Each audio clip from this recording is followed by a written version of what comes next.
Hola, ¿cómo están? Me da muchísimo gusto saludarlos. Bienvenidos a Conversatorio Jurídico, nuestro programa académico orientado a generar doctrina y razonamiento en el mundo del derecho. Cada semana, desde hace más de un año, tenemos transmisión continua con distintos profesores del Ecuador y Latinoamérica, abordando temas fundamentales en el desarrollo de nuestras legislaciones. En esta ocasión, tenemos el honor de contar con la destacada participación de dos reconocidos profesores y juristas ecuatorianos.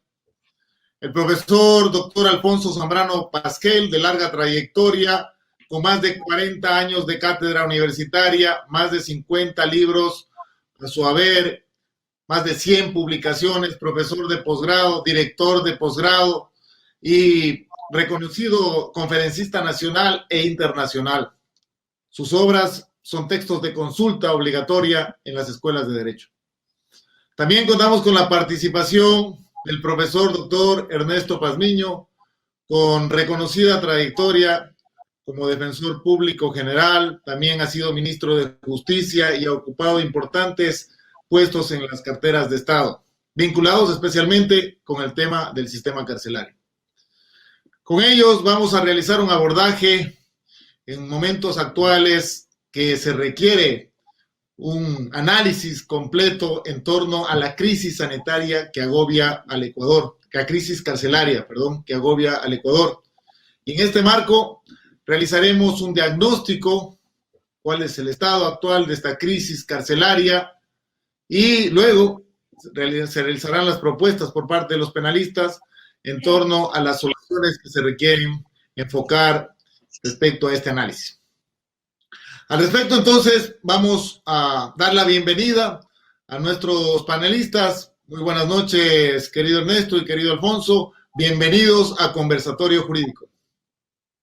Buenas noches, Vinicio. Un gusto estar contigo. Un saludo fraterno al doctor Alfonso Zambrano Pasquel. Me complace compartir este diálogo con un jurista de tan dilatada trayectoria que ha hecho muchísimo por mejorar la justicia en el Ecuador. Pero parece que Alfonso tiene ya más de 50 libros escritos y realmente es una satisfacción, un orgullo compartir este conversatorio con Alfonso. De igual manera, muy reconocido, querido Vinicio, por la invitación y qué gratísimo que es compartir con Ernesto Pazmiño esta plataforma, no de fórmulas mágicas, sino, como yo digo, de propuestas concretas, que es lo que pretendemos hacer, tal vez en función de la experiencia y de haber vivido un poco más que muchas de las personas que seguramente nos están viendo. Así que reitero mi reconocimiento y mi agradecimiento y la posibilidad de compartir con Ernesto, que es muy importante, sin duda. Muchísimas gracias. Doy la bienvenida a todos quienes se integran a esta transmisión en vivo desde nuestras plataformas YouTube Live, Facebook Live y también Twitter Live. Vinicio Rosillo. Sus preguntas para los profesores que se encuentran compartiendo panel en este conversatorio jurídico, por favor realizarlas a través de la caja de comentarios de las respectivas redes sociales antes mencionadas. Vamos a dar inicio en torno al análisis del eje académico que nos ocupa. Esto es la crisis carcelaria en el Ecuador y sus soluciones.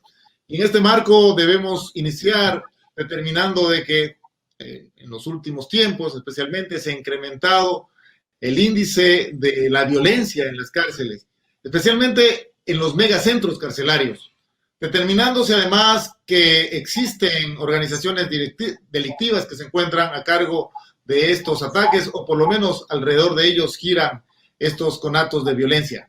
¿Cuál es el diagnóstico, la perspectiva desde la visión de un exministro de Justicia, de un exfuncionario vinculado especialmente con el sistema de rehabilitación social, el doctor Ernesto Pazmiño? Un saludo a todos. ¿Está bien el micrófono, el sonido? Parece que hay alguna interferencia. ¿Está bien? Sí, te escuchamos bien ahí. Gracias.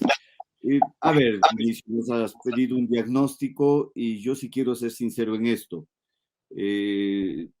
Se programó este conversatorio el día de hoy y mucha gente me ha escrito, algunos deseándome suerte, otros diciéndome, pero ¿qué va a decir usted sobre soluciones si usted es uno de los causantes de de la crisis carcelaria. Usted estuvo dirigiendo el Ministerio de Justicia, las cárceles. ¿Qué propuestas va a hacer? No, precisamente esa experiencia es la que nos permite, con honestidad, con seriedad, hacer un diagnóstico y también establecer algunas propuestas. Porque a mí lo que me preocupa es que mucha gente que hace propuestas no conoce las cárceles. Y si no conocen las cárceles, no conocen la realidad. Y si no conocen la realidad de las prisiones, es muy difícil que se aventuren a emitir criterios y sobre todo soluciones. Hay que conocer las cárceles. Alfonso, más de 40, 50 años de ejercicio profesional, principalmente en temas penales, conoce perfectamente estas circunstancias. Así que yo quiero ser sincero en cuanto a un diagnóstico y quiero comenzar diciendo algo que puede sorprender a muchos, pero yo estoy aquí no para ganar aplausos, no estoy de candidato a nada, por suerte, sino para decir la verdad. Y esta verdad es de que el sistema carcelario ha fracasado. La cárcel ha fracasado como forma de castigo para solucionar supuestamente el cometimiento de delitos. Y ha fracasado aquí y en la mayoría de países del mundo. Pero a diferencia del Ecuador, otros países como en Europa han tomado ya decisiones correctas para superar este fracaso. Solo veamos algunos ejemplos en Europa continental, en los países nórdicos, donde las cárceles están convirtiendo ya en centros de salud. Las cárceles se están convirtiendo en clínicas de rehabilitación para personas con adicción problemática a las drogas. Las cárceles se están convirtiendo en escuelas y en colegios y están cerrando las cárceles. Eso es posible, claro que es posible. Si la cárcel ha fracasado, ¿por qué podemos insistir en ellas? Si la cárcel no es un mecanismo de solución para superar los conflictos que genera el delito, ¿por qué debemos persistir en mantener cárceles? Y ya existen ejemplos exitosos, de experiencias exitosas de otros países, donde a la persona que comete un delito sin dejar en la impunidad esa conducta, se les controla y se les rehabilita en libertad. Y esa rehabilitación en libertad es mucho más efectiva y mucho más eficiente que el encierro sin ningún beneficio en las cárceles. Por lo tanto, insisto en que el diagnóstico principal que yo hago es del fracaso de la cárcel como mecanismo de solución de los conflictos que genera el delito. ¿Y en qué es lo que ha fracasado? Principalmente en sus propósitos más elementales, que son dos: rehabilitar y resocializar. Es decir, rehabilitar a la persona que ingresa a la cárcel y resocializarle como una persona positiva a la sociedad, reincorporarle, reingresarle a la sociedad como una persona positiva. Es decir, lo que hay que remover supuestamente con la cárcel es las causas que le pusieron y le colocaron en situación de encierro. Pero ese fracaso se expresa en 3, 4 temas muy básicos. Primero, el elevado costo. Sepan ustedes que mantener los presos que actualmente existen en nuestra cárcel le cuesta al Estado $280 millones anuales. 280 millones de dólares anuales. Eso calculando muy conservadoramente, poniendo de que aún al Estado le cuesta $20 diarios tener un preso en la cárcel, sumando médicos, sumando agentes de seguridad penitenciaria, sumando luz, sumando comida, sumando agua, todo lo que hay que sumar. Le cuesta al Estado 24 millones mensuales. Le cuesta 280 millones anuales. Con 280 millones puede construir tantos colegios y tantos hospitales que se necesiten en este país. Elevados costos. Segundo, extrema violencia. La violencia va incrementándose como vamos viendo nosotros y se vuelve mucho más agresiva porque hay decapitaciones, degollamiento, que queman a los cadáveres, etcétera. Se vuelve mucho más agresiva. Y lo que es más grave, y aquí está el fracaso más contundente de la cárcel, el retorno de las personas a la sociedad en peores condiciones de las que ingresaron. En peores condiciones de las que ingresaron. La persona sale más habilitada para el delito, sale con menos autoestima, con menos salud, totalmente distanciado de su familia. Por lo tanto, esta reincorporación a la sociedad se lo hace de una manera negativa. No hay ningún beneficio de la cárcel. Y esto genera efectos trágicos en la ciudadanía, tanto en las personas que fueron ingresados a la cárcel supuestamente para resocializarlos, por la calidad de vida en que vivieron y por la calidad de vida en que retornan a la sociedad, y sin una finalidad manifiesta y con efectos destructivos. Pero también esto es letal y grave para los ciudadanos, la sociedad entera que contribuye con sus impuestos a mantener el costo de las cárceles y el costo de los prisioneros en estas cárceles. Por lo tanto, debemos partir de ahí. Si es que la cárcel ha fracasado, ¿cuáles son las soluciones que nosotros debemos ir pensando para que esta situación no se mantenga? Muchos me criticarán la posición que yo tengo, porque en el sistema carcelario es más fácil no proponer nada y dejar que las cosas sigan como están. Es más sencillo y no meterse en problemas. Y lamentablemente eso es lo que yo veo que va a pasar con el actual gobierno, que no va a dar soluciones. Estoy viendo ya cuáles son las soluciones que el gobierno da, y sí, un poco más de dinero para ampliar los pabellones, es decir, construir más cárceles, un poco más de dinero para poner escáner y evitar que las personas no ingresen armas y las armas no entran por las puertas principales. No veo propuestas claras, no veo propuestas técnicas para solucionar este fracaso de las cárceles. Y lamentablemente, al establecer este diagnóstico general del fracaso del sistema carcelario, lo que estamos observando y asistiendo penosamente es a una masacre sistemática en las cárceles. Esto es grave. Una masacre sistemática en las cárceles. Y lo que nos ha dicho Eugenio Raúl Zaffaroni, es excelente penalista de América Latina y del mundo, que estas masacres significan un genocidio por goteo.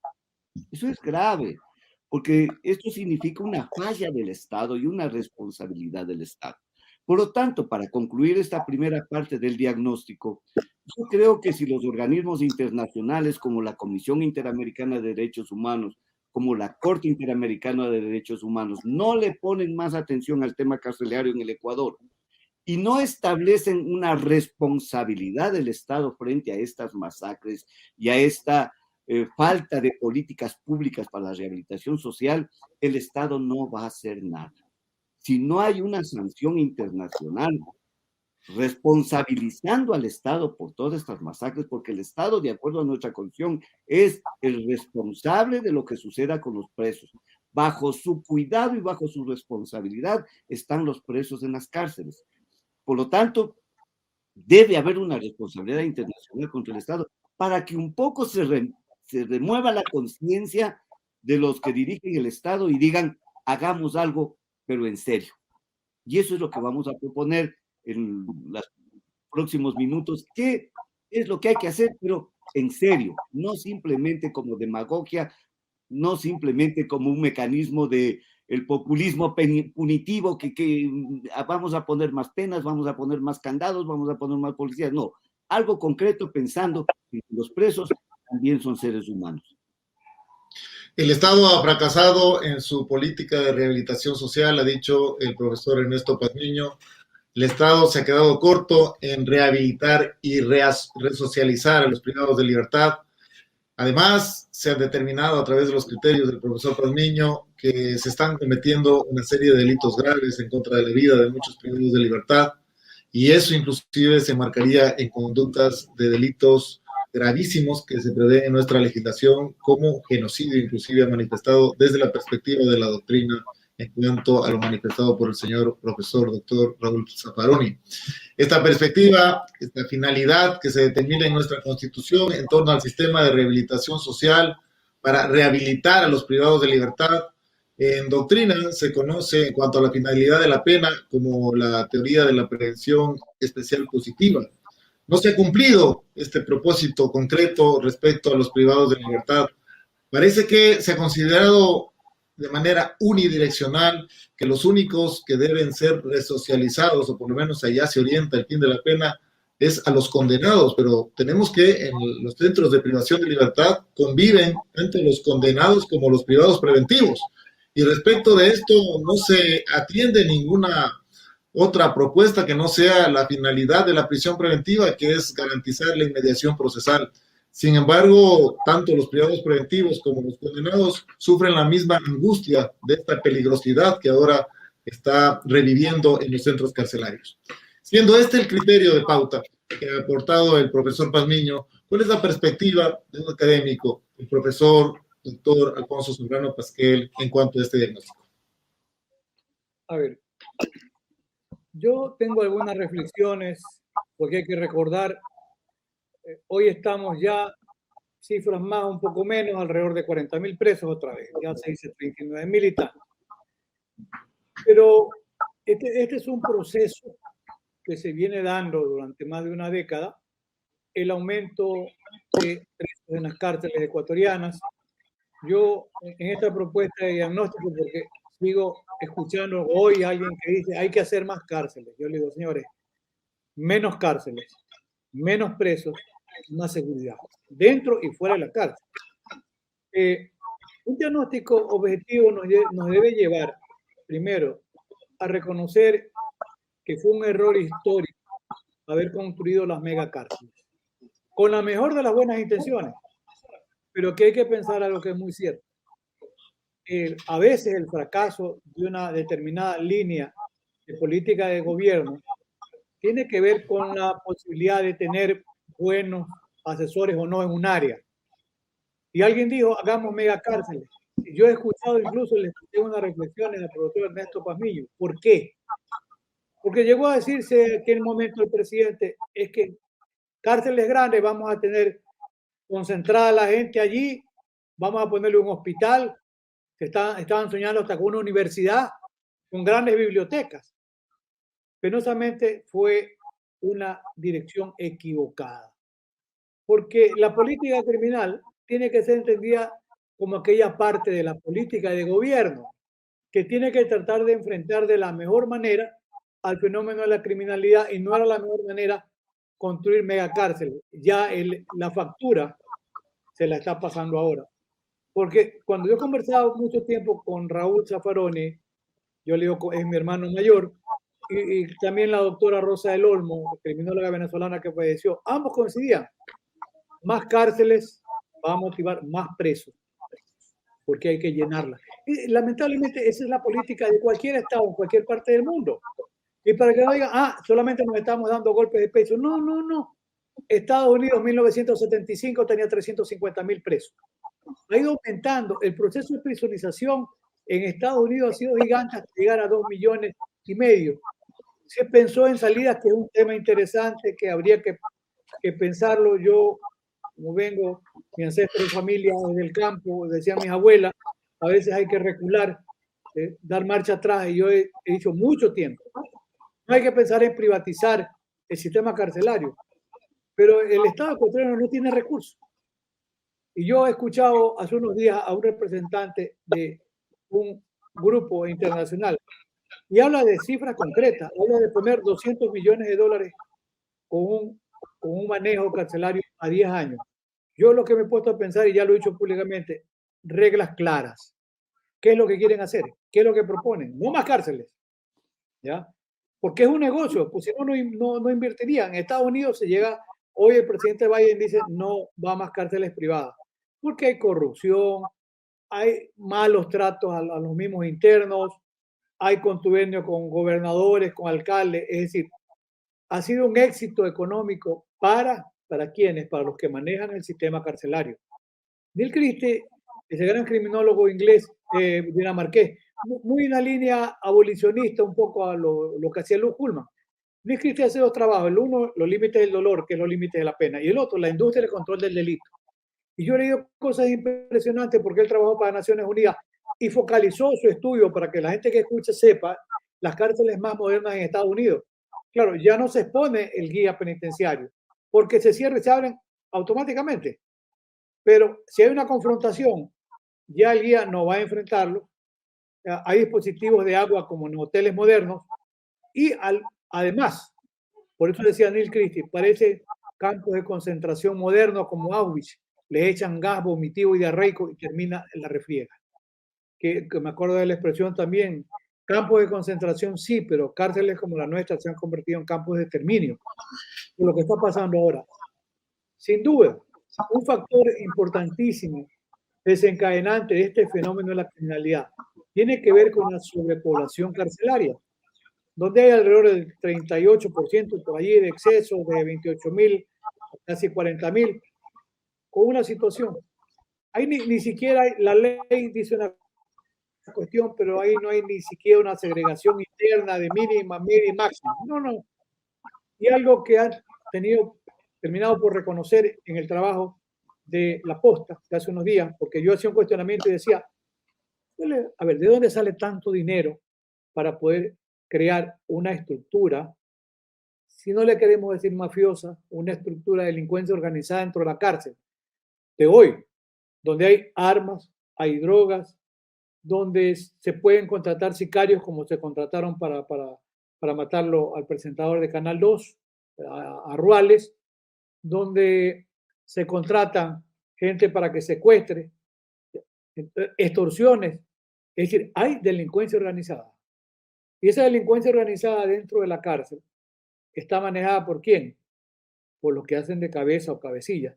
Miren, sé que hay al interior del país más de un entendido se ha pronunciado, unos en la tesis de que efectivamente hay la presencia de los carteles mexicanos, llámele Sinaloa, Jalisco Nueva Generación, y otros que dicen no, esa es una pelea interna. Aunque admitiéramos esto de que no hay la presencia real de los carteles mexicanos, la gran pregunta es de dónde sale tanto dinero. En este diagnóstico es importante determinar que el nivel de la violencia está muy generada por la cantidad de armas que hay dentro de la cárcel, ¿sí? Y para tener ese arsenal de armas, el apoyo logístico. En estas últimas épocas se han utilizado, y no es película, drones, lo cual requiere tecnología. Mire, el levantamiento carcelario de febrero, en este diagnóstico nos da una idea del nivel de delincuencia organizada, porque el levantamiento carcelario se hace al mismo tiempo en 4 cárceles en el Ecuador. O sea, fue un levantamiento sincronizado, más allá de que pelean los lagartos con la gente de los choneros, etc. El hecho cierto e inmediato es que después de la muerte de Rasquiña el 20 de diciembre del año 2020, el líder, ¿verdad?, deja su banco desocupado. Y sí es creíble que hay una pelea interna por el manejo de poder, que es lo que en este diagnóstico de la violencia actual se ve reflejada primero con la matanza de febrero. Ahora hay otra matanza para el mes de junio, por ahí, 20 y tanto, y la última de 119 de hace pocas semanas. Utilizan drones, es tecnología de punta, con un armamento sofisticado, con granadas, etcétera, con morteros. ¿De dónde sale tanto dinero? Porque eso cuesta muchísimo. Más allá de que sí, en este diagnóstico, y bien dijo el profesor Pazmiño, bueno, yo le agregaría nada más que las armas no entran caminando, no tienen todavía pies las armas, pero alguien permite el ingreso de las armas. Y eso es producto de un proceso de corrupción.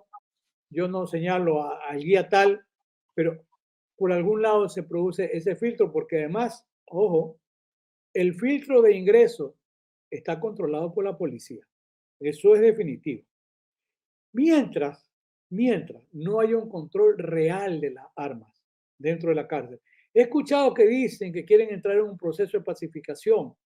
Deben tener temor también los líderes de que ellos sean ejecutados, como han sido ejecutados algunos. Pero si hay esa posibilidad, yo creo que en este diagnóstico, de este nivel de violencia, sería el momento de decir, bueno, no es que se trata, y a mí me pareció desafortunado lo que dice el presidente actual Lazo, le echa la culpa al vecino, al amigo y al enemigo. No, es una desesperación. ¿Por qué? Porque no tiene una propuesta real, creíble. ¿Para qué? Lo primero que tendría que hacerse después de este diagnóstico es cómo desarma la cárcel, ¿Cómo se entra? Si no se desarma la cárcel, no hay un proceso de pacificación posible. ¿Quieren conversar? Entreguen las armas. Y después ya en las propuestas que seguramente vamos a hacer, iremos viendo con qué medidas concretas, reales, que no le cuestan al Estado. Tiene que empezar a bajarse el hacinamiento carcelario. Porque el hecho cierto es que los re famosos no sirven. No quiero decir que es discurso hipócrita de la Constitución. Yo creo mucho en la Constitución, en las garantías, pero como dice Ferrajoli, las garantías cuando no se cumplen son garantías de papel, y eso es cierto. Entonces, la Constitución dice mínima intervención penal, tenemos máxima intervención penal, que ya lo podemos ir viendo, pero en esa línea, en esos tips, tiene que ver con el hacinamiento carcelario, sin duda, el abuso con la prisión preventiva. El no respetar los derechos de los internos, que tienen derecho a ¿qué? A los beneficios de prelibertad, libertad anticipada. Ahora comienza en esta línea de encontrar, hacer un diagnóstico frente al nivel del hacinamiento. Alrededor del 35% está sin condena. Son más o menos 14.500. Ahora, con las resoluciones de la Corte Constitucional que hablan y muy bien, la idea de que el sistema interamericano nunca ha dicho que debe haber un monto de la pena. Dice, es un concepto racional que tiene que ser caso a caso resuelto. O sea, para mí debieran, en este tema y en este diagnóstico, tendría que revisarse el tema de la prisión preventiva. Mira, Warren Morrison, un criminólogo inglés de la Universidad de Kent, muy reconocido, él es un interesante trabajo. Cómo se trabajó para combatir el hacinamiento carcelario en América Latina, porque tienen esos privilegios estos grandes criminólogos de venir a trabajar en la región. Y la gran coincidencia en Chile, en Brasil, en Perú, en Colombia, fue el tema de la prisión preventiva. Pero ya, se hace una reducción, sí, de la utilización de la prisión preventiva. Sí se revisan los casos de prisión preventiva. Algunos no le dieron porque no tenían este tema del arraigo, que ya la Corte dijo eso es inconstitucional. Excelente el voto de Ramiro Ávila Santamaría. Si se examina el tema de la prisión preventiva, porque ya el tema del indulto, parece que lo dejaron a un lado, cuando con Ernesto alguna vez coincidíamos. Tanta gente que está con condena que no pase de 5 años, los libres, pero parece que esto no va por ahí. Pero si se revisa la prisión preventiva, de esos 14.500, más o menos saldrían 8.000. Solamente estamos empezando, que si se habla de 12.000, la gente que está por alimentos, son alrededor de 4.000 personas que no pueden pagar los alimentos. No es acto de ser miserables como padres, no tienen recursos.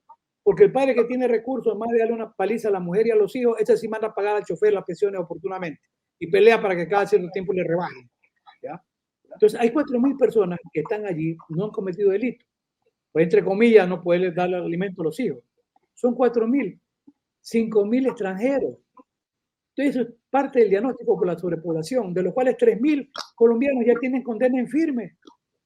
Mire, con poco y nada, si usted suma 8 más 4, 12 y 3, 15, ahí solamente habría 15.000 presos que deben salir.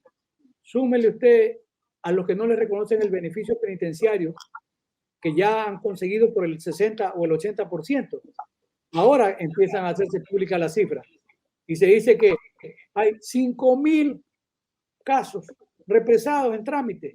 Es mal argumento decir que no hay jueces. Perdónenme.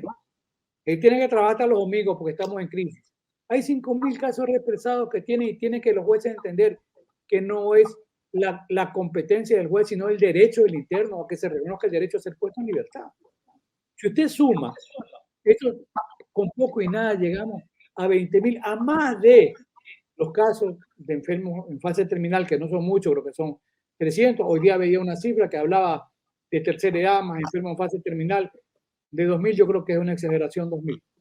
Pero fíjense, eso frente a este diagnóstico, que es el de la sobrepoblación, podría servir para muchísimo. Yo diría, entonces, es la primera respuesta frente a este diagnóstico de qué hacer, más allá de lo que podamos seguir conversando, pero en principio, por el tiempo, yo creo que hay un corte allí para decir, bueno, esta es la situación, este es el diagnóstico, y qué hacer, en principio. Gracias, Vinicio. El profesor Alfonso Zambrano ha hecho un énfasis en torno a las debilidades del sistema carcelario y especialmente de las políticas en el ámbito de la administración de justicia. Ha focalizado su intervención respecto al uso y al abuso de la prisión preventiva, determinando también además aspectos puntuales que giran en torno a la corrupción, especialmente cuestiona el profesor Zambrano el ingreso de armas, el ingreso de armamento como uno de los principales factores para que se desarrollen todos estos índices de violencia en el sistema carcelario. Y si sobre este marco se ha cuestionado estos aspectos, hemos determinado entonces ya un punto de análisis respecto a las posibles soluciones que requiere el sistema carcelario para que pueda funcionar definitivamente en nuestro país. Antes de darle la palabra al profesor Ernesto Pazmiño, quiero agradecer la masiva participación de todos los que nos siguen activamente en nuestras redes a través de esta transmisión en vivo del programa Conversatorio Jurídico. Quiero agradecer también por sus comentarios, por sus preguntas, que además las estoy publicando en vivo en nuestra transmisión para que nuestros panelistas tomen nota de todas sus inquietudes. Muchísimas gracias a todos y espero que sigan participando activamente en nuestro programa. Siendo este el panorama, profesor Ernesto Pazmiño, ¿cuáles son algunas de las pautas específicas? Entramos ya en la segunda parte del desarrollo del programa Conversatorio Jurídico. Vamos a ir debatiendo estos aspectos, vamos a ir dando nuestras ideas respecto a las posibles soluciones y compartirlas entre los panelistas que estamos en Conversatorio Jurídico. Profesor Pazmiño.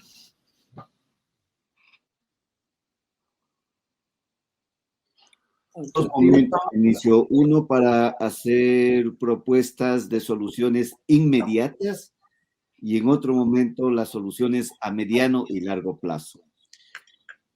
A ver, yo fui ministro de Justicia, 3 meses dirigí el SNAI, solo 3 meses, porque muchos me dicen que pasé como un año, no, 3 meses, de febrero a mayo. El 30 de mayo yo renuncié del 2019 y estuve desde febrero, solo 3 meses. Y lo que yo observé es que no hay voluntad política desde el poder ejecutivo, desde las autoridades, para tomar los toros por los cuernos. No hay voluntad política. Por 2 sencillas razones. Porque no es políticamente rentable ayudar a los presos. Si usted dice que va a ayudar a los presos y va a hacer políticas a favor de los presos, le acaba. Se le puede acabar su periodo presidencial. Por lo tanto, nadie se atreve a tomar estas decisiones, pero decisiones concretas, directas, que solucionen el problema, no parches.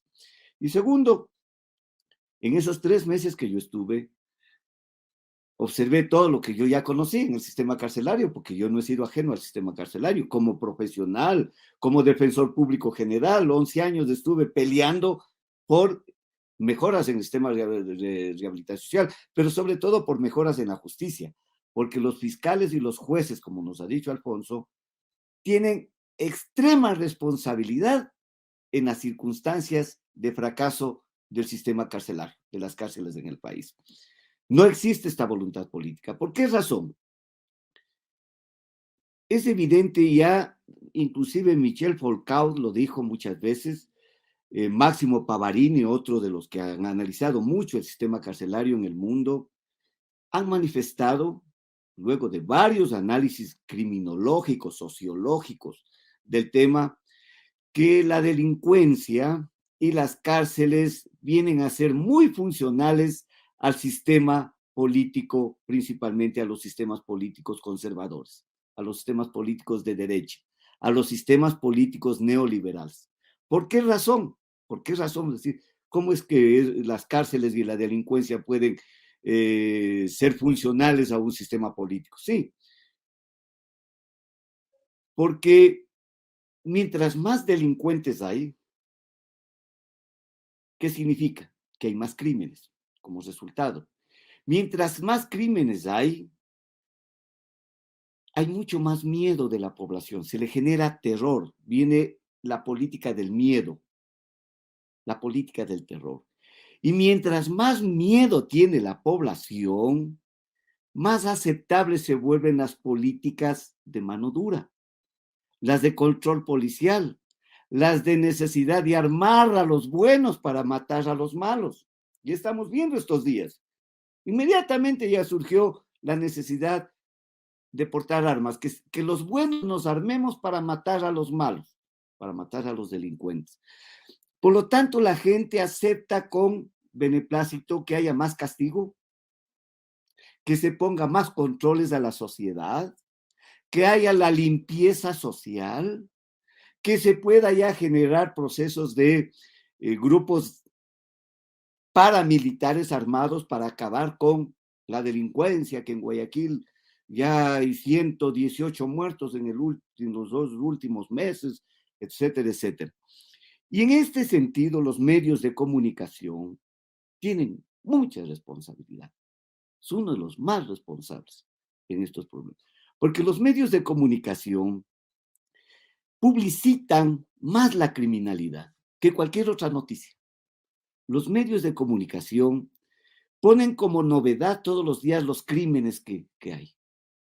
Todos los días en cualquier medio de comunicación lo que vemos es sangre, lo que vemos es muertos.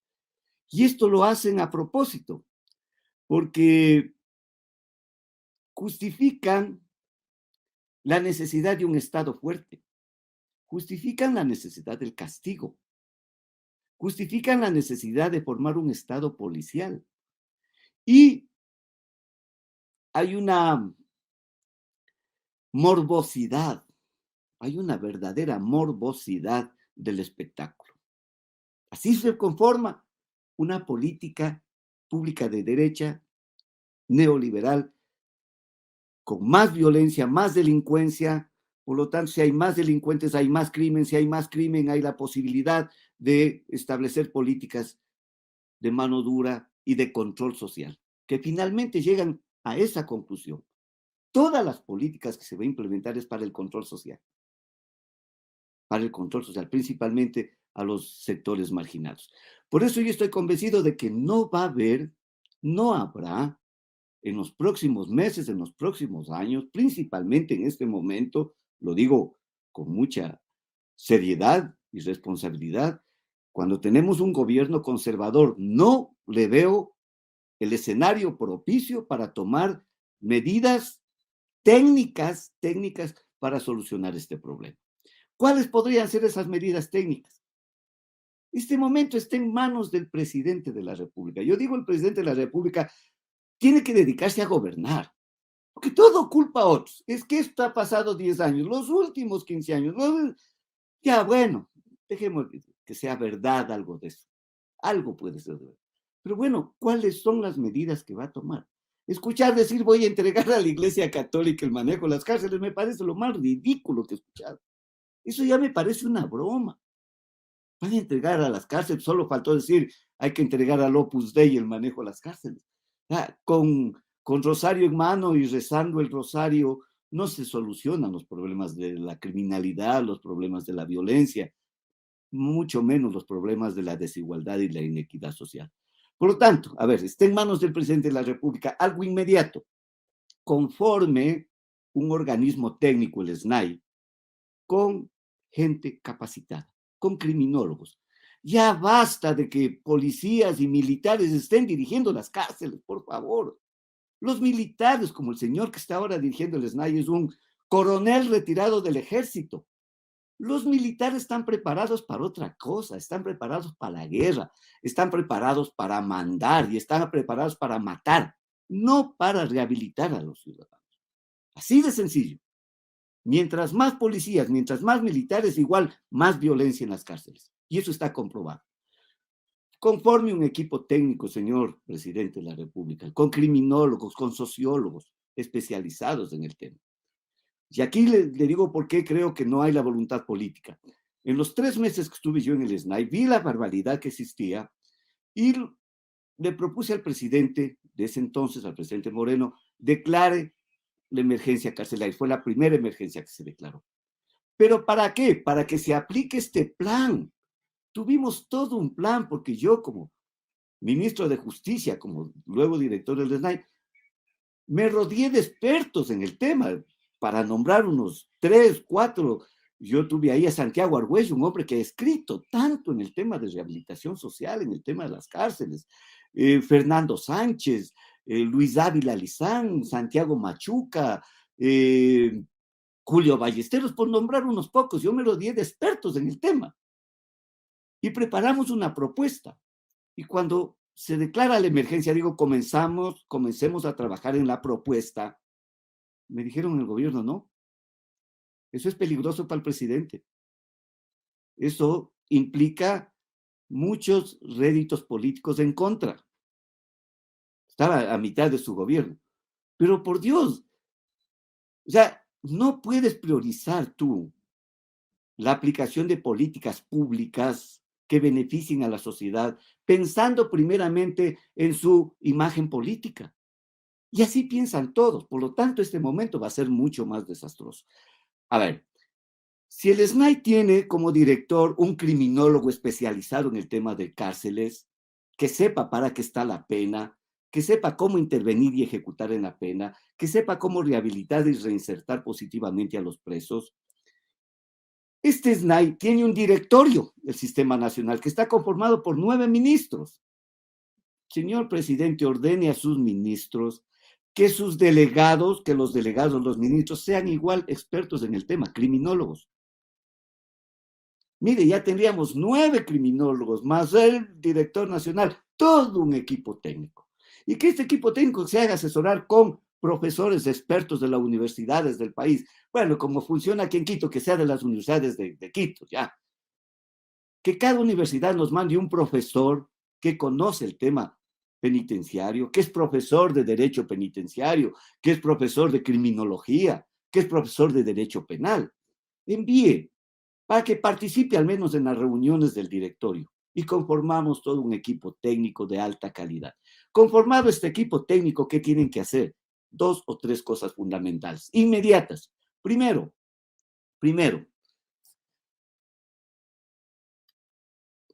elaborar una política pública de rehabilitación. No existe en el Ecuador una política criminal de Estado, eso es vergonzoso. Si no tienes una política, ¿cuáles son las estrategias y cuáles son las metas que tienes como Estado?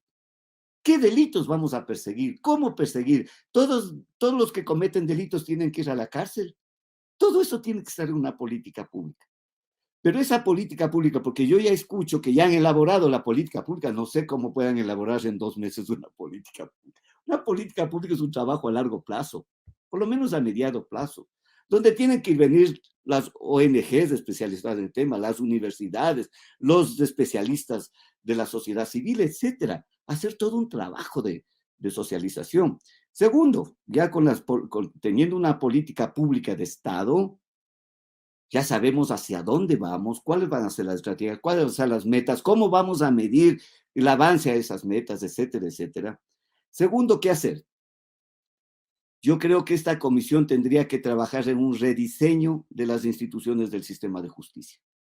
No es posible que en el Ecuador todavía la prisión preventiva, como nos decía el doctor Alfonso Zambrano, sea la primera razón del sistema penal. Cuando llega un caso ante un juez, él no está pensando en nada más, sino en poner prisión preventiva, salvo que alguna cosa me diga el abogado defensor para quitarme esa idea. Pero ya van metidos aquí en la cabeza con la prisión preventiva. Y los fiscales piden el 99% de los casos prisión preventiva. ¿Cómo no vamos a pedir prisión preventiva? Dicen los fiscales. Si la política pública de la Fiscalía General del Estado establecido, yo tengo copiado aquí los twitters de la fiscal general que dicen que la prisión preventiva es la primera razón del sistema penal, no la última. Segundo, ¿por qué los jueces y los fiscales actúan de esta manera? Porque existe un pervertido proceso de evaluación a fiscales y jueces. El fiscal que más pide prisiones preventivas es mejor evaluado. Esto es perverso. El juez que más prisiones preventivas pone, ese es mejor evaluado. Pobre del juez que no ponga prisión preventiva en un caso. Al segundo día está degollado públicamente por los medios de comunicación. Simplemente vean los casos de estos días.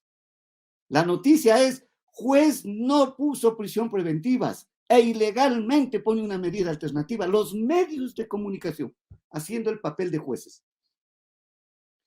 Hace una semana, un juez de garantías penitenciarias da la libertad a un alias no sé qué, supuestamente uno de los cabecillas de las bandas que dicen que hay en las cárceles, que yo no comparto mucho eso. Le da la libertad porque cumple todos los requisitos. Ya cumplió el 60% de la pena. No tiene otra pena.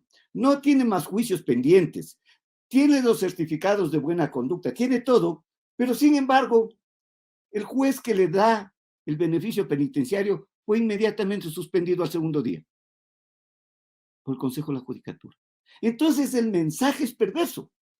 Si usted le evalúa positivamente cuando pone prisión preventiva y le evalúo negativamente cuando no me pone prisión preventiva o me libera a las personas pese a que han cumplido la pena y los requisitos, ¿qué juez se va a animar a tomar una decisión contraria? Por lo tanto, el juez y el fiscal lo que buscan es el aplauso de una sociedad vengativa, porque aquí nos han acostumbrado a la sociedad a odiar, a ser vengativos. ¿Cuántos días entren solamente a los Twitter y a los Facebook de estos días? Que se maten entre ellos. Está bien, los presos, ¿por qué les vamos a dar otra cosa? ¿Por qué les damos de comer? Que se maten, ojalá haya una limpieza entre ellos. A mí no me importa, ojalá su madre, su padre, su hijo al momento no caiga preso por cualquier cosa. Y ahí sí van a pedir todas las garantías. Miren, un rediseño institucional. Tercero, reformas inmediatas al COIP. ¿Creen que esto van a hacer? No, porque ya viene la política del miedo, el discurso de miedo. Aparece la versión más represiva de los políticos. Inmediatamente por asambleístas listos para incrementar penas, como ya ha sucedido. Asambleístas listos para quitar beneficios penitenciarios en 19 delitos. Valientes, defendiendo a la sociedad. Quitaron en 19 delitos, casi todos, beneficios penitenciarios. Es decir, ya no tienen prelibertad, ni régimen semiabierto, ni régimen abierto. ¿Quién se va a rehabilitar sabiendo que yo me porto como un santo, pero no tengo un día de rebaja? No tengo ningún mérito, no tengo ningún beneficio en mis méritos de buen comportamiento. Eso es perverso también. Por Dios, tiene que derogar el tema de la acumulación de penas. Aquí tenemos en nuestro COI camuflada la cadena perpetua mediante el sistema de acumulación de penas. Se acumula hasta 40 años. Una persona procesada joven, póngale 40, 45 años, con 40 años en la cárcel, sale a los 85 años y es cadena perpetua y es pena de muerte. Así de sencillo. Hay que eliminar eso. Hay que descriminalizar, es decir, despenalizar algunas conductas. Por ejemplo, hay un artículo que crearon en el Código y veo que están aplicando mucho los fiscales y los jueces. Esto que le llaman no acatar disposición de autoridad competente. ¿Qué es eso? Dice todo, no dice nada. No acatar disposición de autoridad competente. Yo acabo de ver un juicio penal el día de ayer, que un juez de lo laboral le dice al patrono, pague la liquidación que ya le han hecho, dimita bienes. No paga ni dimite bienes. Juicio penal por no acatar disposición de autoridad competente. Por Dios. Otro delito que incrementaron en el COIP, el delito de mala práctica profesional, donde miles de médicos están en las cárceles. Eso se puede solucionar con simplemente indemnizaciones civiles. Pero un médico no va a operar pensando en matar, porque eso ya es dolo, eso ya es homicidio. Es por imprudencia, por algún error que sucede en la sala de operaciones. Pero mandarla a la cárcel por eso, perdónenme. Solo aquí en el Ecuador podemos decir, vea, hay muchos presos por riñas, por lesiones. Por Dios, ¿por qué le ponemos al Estado, a los jueces, a los fiscales, a todo el sistema de justicia, atrás de los borrachos que se dan trompones en la Plaza Foch el fin de semana? Al causaron lesiones, juicio penal. Juicio penal. Todas las conductas se penalizan aquí en este país. Lo que nos decía Alfonso, personas por alimentos están meses en las cárceles. Sí, pobre niño, sí, pero ganamos algo con la cárcel. ¿Cuánto le cuesta al Estado mensual un preso? Le cuesta $600 y está por pensiones de $60. Para eso le doy al niño como Estado, le doy un crédito a este señor para que pague esa pensión y me sale más barato. A cambio de que usted me haga un trabajo comunitario, vaya a ayudar en la Cruz Roja, vaya a ayudar a los bomberos, vaya a ayudar a los recolectores de basura. A cambio de eso, yo le voy a pagar la pensión a su hijo. Vaya, consigo un trabajo hasta mientras. Y le sale más barato al Estado. Bueno, algunas cosas de esas hay que despenalizar. Y muy rápido, para terminar esta primera parte de las soluciones inmediatas. Esto lo he dicho ya varios años, está en mi Facebook, en mi página, en mi muro. Hemos compartido muchas de esas propuestas con el profesor Alfonso Zambrano. Primero, casi el 36% de los presos están con prisión preventiva. Eso es terrible, terrible. Sepan ustedes de que el Ecuador en el 80% de condenas de la Corte Interamericana ha sido por el mal uso de la prisión preventiva, por el uso abusivo de la prisión preventiva. Por eso están condenados. Entonces, a ver, queremos deshacinar. Hay que eliminar el hacinamiento para emprender una política pública de rehabilitación social seria. Simplemente cambien la medida cautelar de prisión preventiva por otra medida cautelar. No es posible de que la gente esté sin sentencia, presas. Claro, viendo los delitos, si es un delito de violación con muerte a una niña, asesinato, no, puede justificar la prisión preventiva. Pero la mayoría son por delitos menores. Yo tengo las estadísticas aquí, el 56% son por delitos de pequeños hurtos, pequeños robos y generalmente consumidores de drogas. Esos están en la cárcel. Desmistifiquemos esa creencia de que la cárcel está lleno de asesinos, violadores. No es cierto, no es más del 8%. Toda la población penitenciaria son gente pobre por delitos menores que no causan ningún problema político criminal al Estado. Tercero, un indulto a todos los que tienen sentencias en delitos menores, con penas menores a 5 años, y los delitos pequeños que nos ha explicado Alfonso. Esos son delitos que no generan ningún problema a la seguridad pública, al Estado.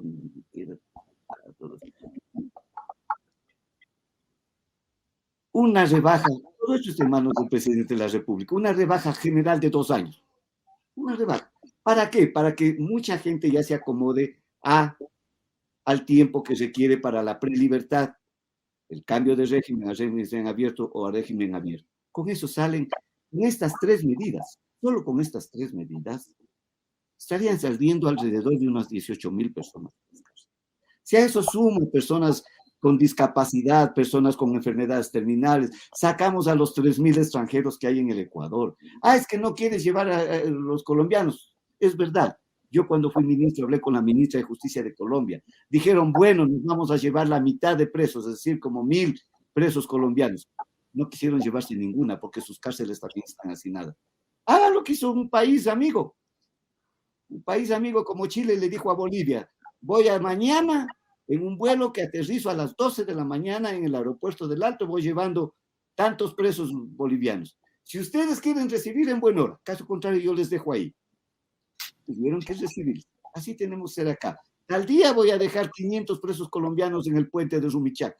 Si las autoridades colombianas reciben en vuelo, si no reciben, que se vayan a su país. Entonces no podemos seguir manteniendo esas personas acá en nuestro país. Hay que cambiar los reglamentos a los regímenes de rehabilitación, que son una barbaridad, una violación tremenda a los derechos humanos, a los derechos de las personas.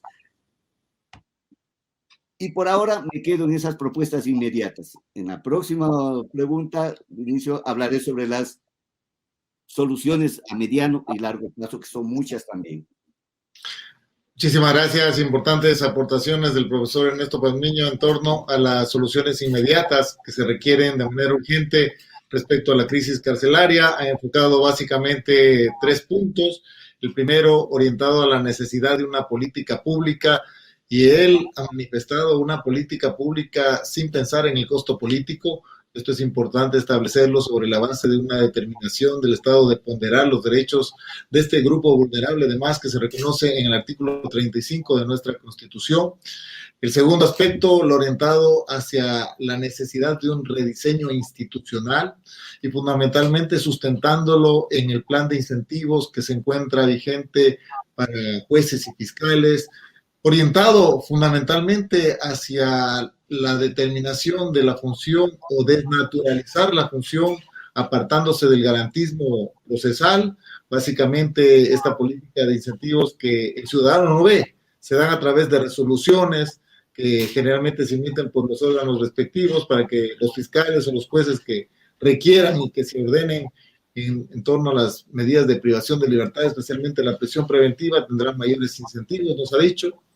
Y la tercera propuesta que refleja la necesidad de no solamente hacer reformas a nuestro ordenamiento integral penal, sino hacerlas bien, indicando que se han limitado los derechos, especialmente en estas reformas que han venido a partir de junio del 2020, sobre la base de establecer gran cantidad de delitos que carecen de beneficios penitenciarios, nos ha dicho, especialmente estos delitos más graves y coincidencialmente aquellos en torno a los que gira la violencia, o por lo menos se ha declarado así por parte del Estado, aquellos delitos graves en donde estos privados de la libertad no tienen ninguna garantía para establecer de que sus penas no serán otras que no el cumplimiento de penas completas, no tienen ningún beneficio.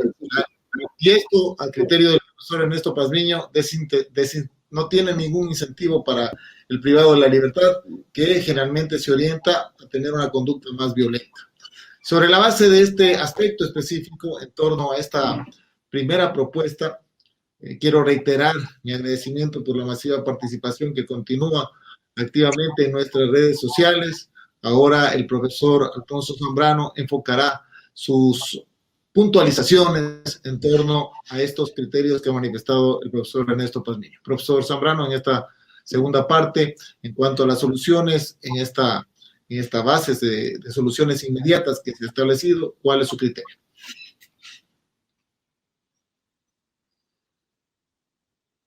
Que está siguiendo este panel, decía algo que lo mencionó el coronel Cobo, que hay personas que están privadas de la libertad, que ya han cumplido la pena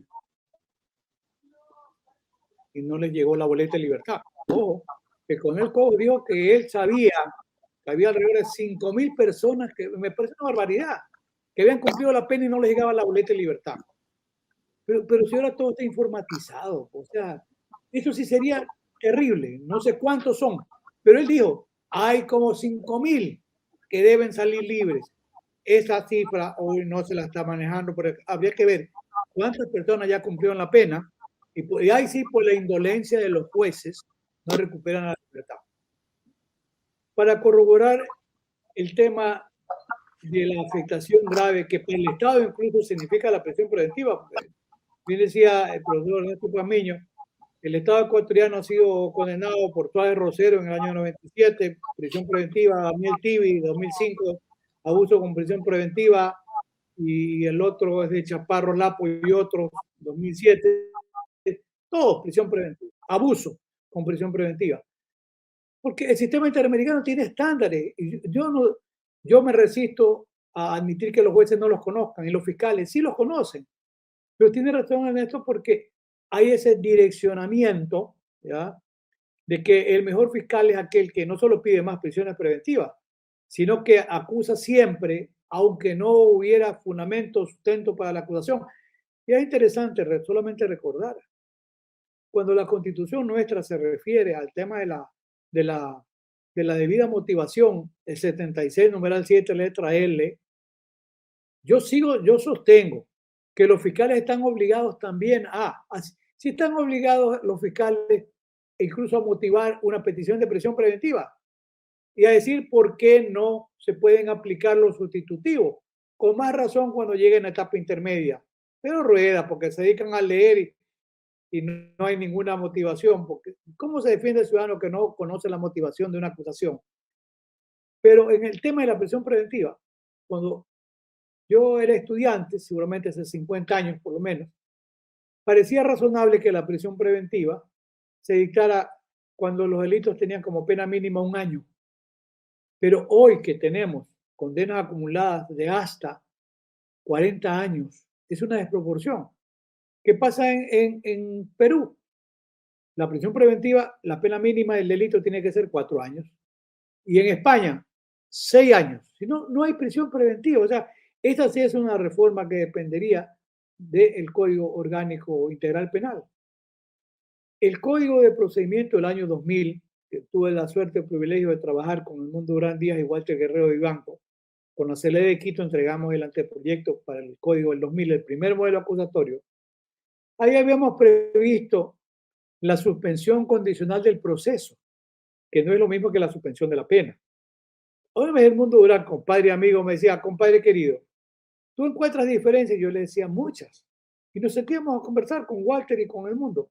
Decía, ¿por qué tenemos que llegar a que termine el proceso penal para decirle, oiga, lo dejamos con una tarjeta amarilla? Que además, yo estoy en desacuerdo con esto, que si no pide el abogado dentro de las 24 horas la suspensión condicional de la pena, pierde el beneficio. Si a veces es una deficiencia lamentable del abogado, no el que está preso. Ese debiera ser un beneficio que no debe tener límite de tiempo. En cualquier momento entra un abogado y dice, pero si ya se le puede pedir, pídala. ¿Ya? La suspensión condicional del proceso, ¿qué significa? Esto tal vez porque hay estudiantes. Significa que no hay que esperar a que termine el proceso para dar en suspenso la pena, sino que se deje en suspenso el proceso. Esa es una justicia penal negociada, no sé, sería discutible, porque tiene que cumplir determinados requisitos. Puede ser delito por primera ocasión, puede poner un monto de pena, etcétera, y se determina que quede en suspenso la continuación del proceso. Yo digo como un tarjetazo amarillo, oiga, pórtese bien. Si se porta bien, se declara extinguida la acción penal y se declara extinguida, no hay pena porque todavía solamente es el proceso. Pero eso es un beneficio de escarcelación y es un incentivo para saber que se va a dejar en suspenso en la continuación del proceso. Eso estuvo en el Código del año 2000, es cuestión de retomar la idea y reponerla. Hace un momento, el profesor Pamillo nos recordaba que el SNAI está conformado por ministerios y sugería que haya delegados de ministerios que sean entendidos en criminología, en política criminal, en temas penitenciarios, en derecho penal, etc. Pero yo estoy pensando en lo siguiente, ¿qué eficiencia operativa tiene el SNAI hoy constituido con este grupo de ministros? Ninguna. Y yo digo, concreto, inmediato. 1. Ministerio de Educación, brigadas para que vayan a enseñarles a leer. Hay mucha gente que no sabe leer y escribir. Puede haber educación primaria, secundaria, si con la tecnología es fácil hacerlo. No estoy hablando de la universitaria, que algunos sí se han podido graduar. Incluso dicen que Fito se graduó. Yo no creo que tenga un diploma en la Complutense. Yo creo que es un cuento. Hacer de la Complutense chimba. No creo que es de la verdadera. Y también JL, el muerto, en 20 de diciembre, él se había graduado en una universidad a distancia. Pero sin llegar a la situación de la universidad. Pero la posibilidad de que tengan el acceso al colegio es cuestión de organizarse. ¿Cuánto le cuesta al Estado? Nada. El Ministerio de Agricultura, la cantidad, y Ernesto Pazmiño, que estuvo mucho tiempo frente al sistema, conoce la cantidad de tierra desocupada que hay en cárceles como la de Guayaquil.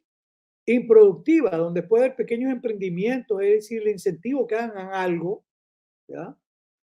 El Ministerio de Defensa, Ministerio de Gobierno, Ejército y Policía, no se podrán hacer talleres, ¿para qué? Para que confeccionen uniformes, gorras, zapatos. Ministerio de Educación, además, para que se hagan pupitres, se hagan cuadernos, se hagan lápices. Es decir, si hay actividad que no le cuesta al Estado y que depende de la decisión de los distintos ministerios. El ministerio tiene que ver, digamos, Ministerio de Salud.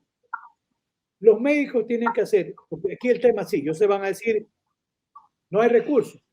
Y Ernesto sabe mejor que yo, seguramente mejor que muchos, cuántos psiquiatras, si es que los hay, cuántos psicólogos, cuántos trabajadores. Ínfimo. Entonces, ¿cómo se puede suplir eso? Yo sostengo que sin que le cueste al Estado, así como los médicos tienen que hacer el año de medicina rural, los de psicología también y los de trabajo social también. Y destinen, pagados por el Estado, porque el Estado les paga. Y yo le decía a mi hija, una compañerita ahí estudian psicología clínica y va, por ejemplo, al manicomio, a los hospitales mentales, pero pueden ir a la cárcel. Claro, alguien decía, no, que la cárcel, este síndrome del terror, como que están los asesinos y violadores esperando que alguien pase para asaltarlo, violarlo, matarlo. No, dijo bien Ernesto y refirió los cuadros. El 55-56% por temas de droga, que el 40% son jóvenes, que son microtraficantes, son consumidores, que no hay que perder el espacio con ellos porque, de acuerdo con la Constitución, son un problema de salud pública. ¿Sabes cuál es la preocupación? Te dice, no pueden estar presos. En Guayaquil me dijo un médico de la fiscalía, omito el nombre, y dijo, yo no quiero doctor, ya estoy viejo, no quiero que me voten. Hay alrededor de 2.500 presos jóvenes en la cárcel de Guayaquil, que es porque la Fiscalía General del Estado no entrega las tirillas que creo que valen no sé cuántos dólares, no le hacen el examen psicosomático y los fiscales dicen, mientras no me dé el examen, yo no puedo decir que se vayan a la cárcel, porque ese es un problema. Esa cantidad de detenidos jóvenes que son microtraficantes, yo en el tema de las tablas, yo siempre he sido contrario y voy a decir por qué. Yo pienso que la tabla es buena para el monto de la pena. No era justo que con 1 kilo de cocaína se le ponga 25 años como pasaba, que al que es dueño, bueno, es que los dueños, como dicen, ellos tienen razón, Raúl Zaffaroni, la cárcel es para los delincuentes bobos, tontos, fracasados, dice, que a veces dice coloquialmente para los pendejos. De repente cae, capos no caen, pero de pronto no es lo mismo transportar una tonelada de cocaína, que no son los dueños los transportadores, pero no es lo mismo transportar una tonelada que transportar 1 o 2 kilos. Yo pienso que la tabla sí, para máxima, etcétera, está bien. En el tema del consumo, yo voy a decir por qué es caballo de Troya. Porque un droga dependiente no es lo mismo el que consume esporádicamente. Y ahora los norteamericanos son mágicos, ¿no? Ya como quieren legalizar, tienen legalizada la marihuana, hablan hasta de un consumo recreativo, ¿no? Yo digo, ¿qué será que venga al Pato Donald, a la pequeña Lulú? Es recreativo. Pero la realidad nuestra es que esos jóvenes que son, ¿qué pasa con un joven? Las primeras dosis, y siguen manifestando que del H nos hemos olvidado para ahora, pero hasta le regalan las primeras dosis a 50 centavos, porque ese niñito fácilmente se vuelve droga dependiente. Y después, ¿qué tiene que hacer? O va a robar o se convierte en microtraficante. El problema con esa población carcelaria es que alrededor del 40% de gente joven, de ese 29% que está por droga, aflojarlo es un problema. ¿Por qué? ¿Qué va a hacer? Va a volver a traficar. Pero lo más grave es que se convierte en sicario con la cantidad de gatillos sueltos que hay, porque dice va a ganar dinero más rápido. Entonces usted me dice, ¿qué hay que hacer? Para eso sirve esta intervención multidisciplinaria, porque le podrán hacer, estarán allí los que están siendo egresados de psicología, la trabajadora social, mire, en las grandes líneas de rehabilitación, el trabajador social tiene un rol importantísimo, es el primer puente con el interno, es el primero que conversa y le pregunta qué problema tiene y cómo le va y qué le pasa con los hijos y qué le pasa con la familia. Y después póngale al lado al psicólogo y póngale al médico. Estas brigadas podrían trabajar en el sistema carcelario para establecer un diagnóstico en cuanto, ahí sí podría haber un estudio de personalidad, que no le cuesta al Estado, sino simplemente la organización. Y yo le digo, a ver, ¿y qué pasa con ese joven? Porque también usted lo echa a la calle, es un problema. Tiene que haber un proceso mínimo de desintoxicación, deshabituación. Mire, como ocurre con los alcohólicos, como ocurre con los dependientes a otro tipo de sustancias, además el alcohol es una sustancia tóxica, simplemente permitida, las otras son prohibidas. El adicto, el dependiente, el enfermo, generalmente se dice que el tema de las adicciones pueden ser controladas, puede ser deshabituado, pero si usted conversa con alguien que ha estado en Alcohólicos Anónimos y alguien le dice, hermano, estás curado, y él le dice, no, yo estoy rehabilitado. ¿Y qué le dice? Y estoy en proceso. Es un proceso permanente, donde ayuda a la familia para qué, para que no recaiga. Lo mismo pasa con los consumidores de drogas, es la misma historia. Entonces, ¿cuál es lo inmediato? Ese joven, ¿cómo usted lo desintoxica? Mire, allí sí pienso que pueden funcionar los GAT. Estoy pensando, por ejemplo, Guayaquil. La maternidad fue la maternidad antigua. Yo no nací en Guayaquil, pues yo vengo de la península, pero mis hijos nacieron, creo que en la maternidad. En tiempos de pandemia fue rehabilitada la antigua maternidad Sotomayor. Hay más de 400 camas que están cerradas, desocupadas. Este podría no ser un gran centro de desintoxicación, pero claro, pues, si hay 400 camas desocupadas que están con los aires reconstruidos y todo lo demás, para que esos jóvenes no sean echados a la calle, porque tampoco es la idea, a ver, aplicamos la Constitución y los ponemos libres. No, la respuesta inmediata es que tienen que ser ayudados. Y ahí podría ser que funcione la ayuda de los municipios. Tienen que ser, es responsabilidad también de los diferentes GAT en todo el país, en Ambato, en Quito, en Cuenca, en Riobamba, donde quiera usted. El tema está el tema de la posibilidad que allí puedan hacer uniformes.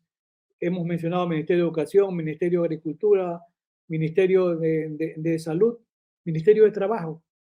Porque, ¿qué pasa con este tema de la libertad anticipada? La prelibertad. La gente no quiere darle trabajo. Está pensando en el violador y el asesino. Pero a ver, veamos con estímulo. Que al Estado no le cuesta. Tal vez le cuesta recibir algo menos.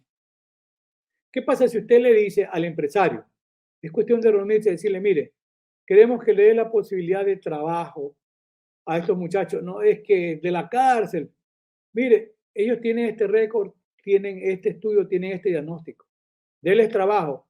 Y a cambio de que usted le dé trabajo, nosotros le vamos a dar un incentivo a usted en el tema del pago del impuesto a la renta. ¿Cómo no le va a gustar a un empresario tener a 50? Va a pagar menos impuesto a la renta. Tiene gente que va a trabajar ahí. Claro, si se porta mal, pues pierde el trabajo. Pero usted puede convocar a la empresa privada para incentivarle que le dé la posibilidad, porque el Estado no tiene recursos para darle trabajo. La empresa privada sí lo puede hacer y a cambio, déle usted un incentivo tributario. Esas son algunas de las ideas, yo digo, muy concretas que no le cuesta nada al Estado. Pero el problema, yo coincido con el profesor Pazmiño, es que no existe, primero no existe una política criminal de Estado y menos una política criminal penitenciaria. Ni siquiera yo no hablo de mala fe, desconocimiento. Y ahí coincido. Pregúntale al que sabe algo, pues. Esto que hemos comentado, ¿cuánto le cuesta al Estado? Nada. ¿Qué le cuesta? Organización, que no la tiene el Estado. Entonces, lo que se está alimentando es el ejército de reserva de esos delincuentes jóvenes que van a la calle sin haber sido deshabituados, desintoxicados, sin una opción de trabajo, sin nada. Miren, la experiencia de Nelsa Curvelo. El otro día lo entrevistaron y le dijeron, ¿usted desarmó a los Latin King y a los Nietas? Sí, pero Nelsa Curvelo dijo algo. Ellos eran jóvenes, la mayoría eran drogadependientes. Y Nelson los convenció, entregaron las armas y ella consiguió que el municipio de Guayaquil le dé ayuda. Lo que yo sabía que el alcalde de Nebo le dijo, no le dé publicidad a esto, yo no quiero publicidad. Tal vez por lo que dice Ernesto, ¿no?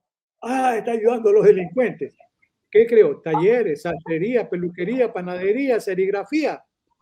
Y comenzaron a trabajar y luego hacían sus encuentros deportivos. Yo le hago una pregunta. Hoy hay Latin King en la calle Iñeta. No hay en Guayaquil. No sé si hay en la cárcel. Dicen que ya están otra vez en la cárcel. Porque ella dijo, no era el nivel de violencia también que hay ahora. Y cuando alguien le dijo, oiga, mire que los maras en El Salvador, le dijo, no, un momentito. No es verdad que los maras han entrado en proceso de pacificación. Los maras siguen manejando las cárceles en El Salvador con un nivel de violencia altísimo. Es un nivel de violencia que tenemos en la cárcel. Eso sí, ¿qué estrategia? No sé. Tal vez, Ernesto, no sé si alguna vez en un nivel de violencia fue en la línea de conversar, llegar a un proceso de pacificación, porque en el fondo también a los que hacen labor de líderes debe estarles preocupando que terminen muertos. Al cubano que manejaba el sistema carcelario lo mataron. Alguna vez Caranqui, que tenía fuerza, lo mataron. Mataron a capitán Telmo Castro. Lo mataron ya a Rasquiña. Entonces, ojo, esos líderes, claro que deben estar preocupados. ¿Por qué otros quieren llegar a donde están los líderes para manejar toda esta organización?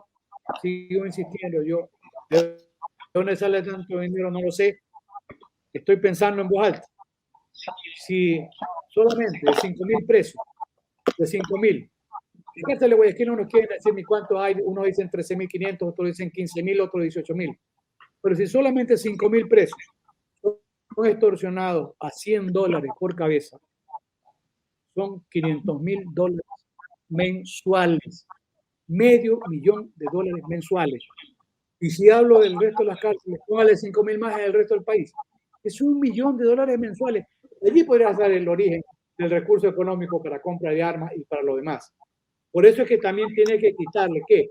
El flujo económico, porque si no se siguen armando. Son algunas ideas, algunas reflexiones que surgen porque en función del conocimiento de nuestras realidades.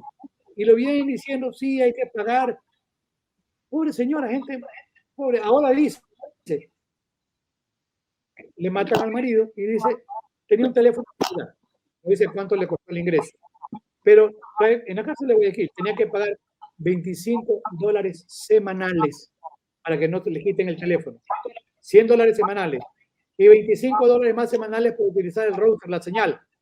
Gente pobre gastaba $200 mensuales en la cárcel de Guayaquil y gente pobre, no de recursos medios. ¿Y cómo hacían? Hacían una vaquita la familia para poderse comunicar.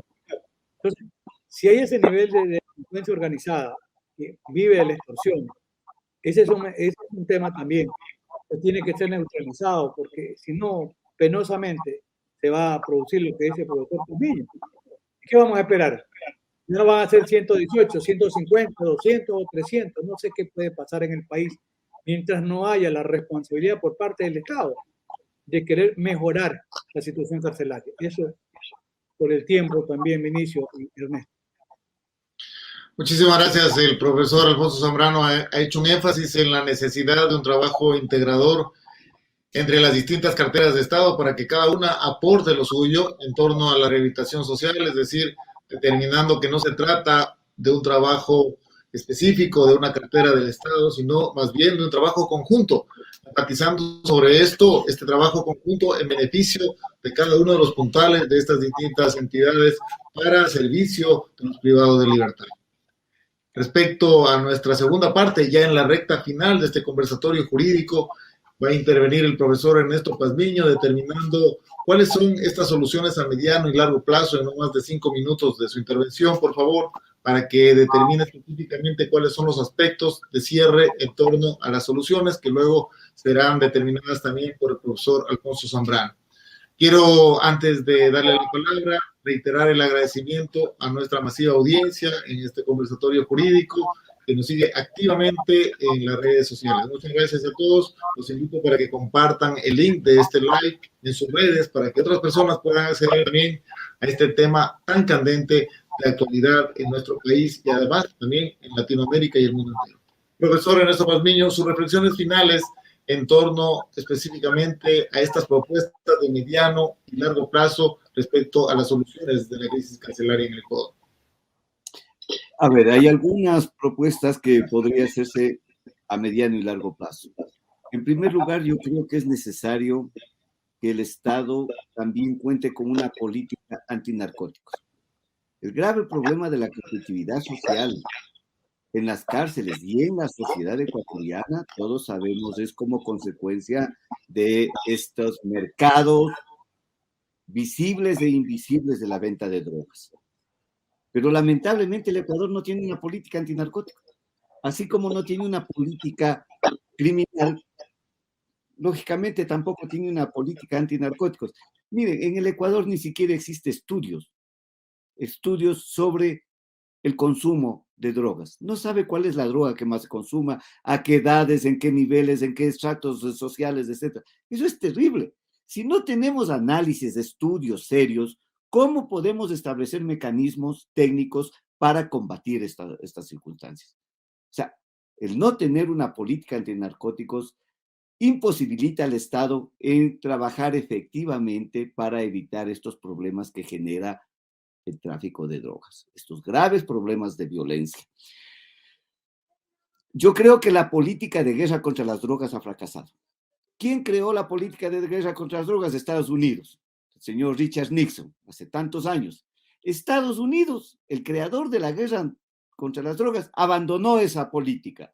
Pero sin embargo a los países latinoamericanos nos sigue exigiendo la guerra contra las drogas, la mano dura contra los narcotraficantes. La mayoría de estados que conforman la Unión de Estados de Estados Unidos han legalizado ya las drogas, por favor. Por eso yo digo algo que me enseñó ese gran amigo que trabajó conmigo en la Defensoría Pública, que está culminando un PhD en Alemania. No hay que hacer lo que Estados Unidos nos dice que hagamos. Hay que hacer lo que Estados Unidos hace. Allá ya legalizaron la mayoría de drogas en la mayoría de estados, pero aquí nos siguen impidiendo que eso hagamos. Y mantenemos esta política absurda de la guerra contra las drogas que ya ha fracasado. Entonces, ¿qué es lo que hay que hacer? Cambiar la política.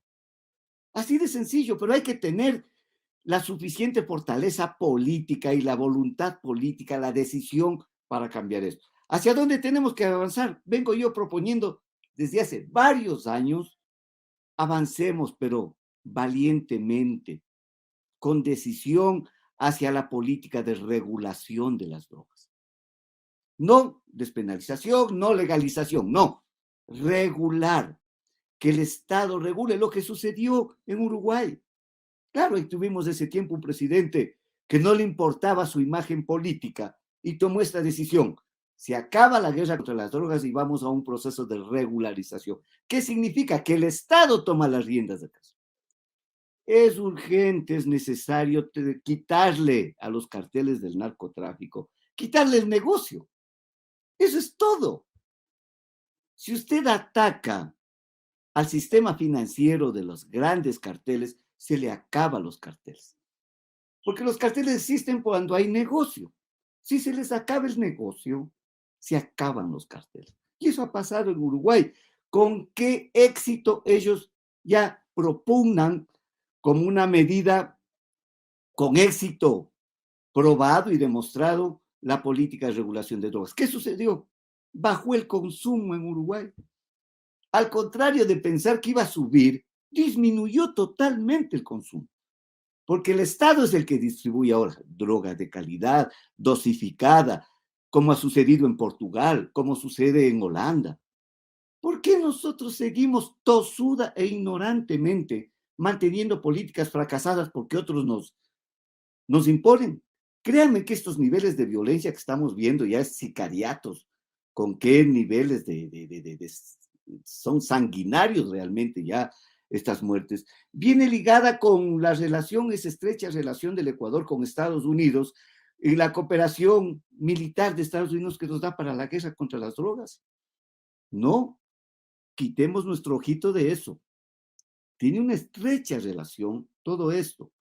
Por lo tanto, si queremos ser un Estado y un país responsable, debemos buscar alternativas a la política de guerra contra las drogas, que ya ha fracasado y es necesario superarlo.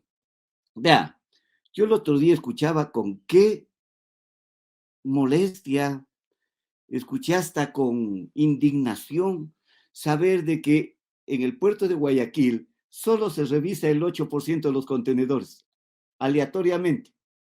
Por favor, y el 92% no revisan. Y estoy seguro que los grandes narcotraficantes ya saben qué contenedores son los que van a revisar. Se pone como una actitud extraordinaria de la policía que cada vez está incautando más droga. No significa que la policía esté incautando más droga. Lo que significa es que hay más droga que está en el Ecuador y que se está enviando a otros países. ¿Por qué Estados Unidos no se dedica a controlar el ingreso de la droga a sus fronteras y viene a las fronteras nuestras para que no salga de acá la droga? Es un negocio redondo. Son billones, no millones, billones de dólares que genera el negocio ilícito del narcotráfico. Y esos dineros del narcotráfico están depositados principalmente en los bancos de Estados Unidos. Así es que el momento en que se legalice la droga y los países comiencen a salir de la guerra contra las drogas y a regularizar las drogas, el sistema capitalista puede comenzar a tambalear. Y la supuesta economía próspera de Estados Unidos puede caerse, porque es una economía que se fundamenta principalmente en los grandes capitales y en los grandes lavados de dinero fruto de estos negocios ilícitos del narcotráfico. Así de sencillo y de cruda es la realidad. Si no lo planteamos con frontalidad, no vamos a hacer nada y seguimos temerosos con el miedo, no es que no hacemos nada, es mejor no hacer nada, que sigan las cosas así. No avanzamos. Mire,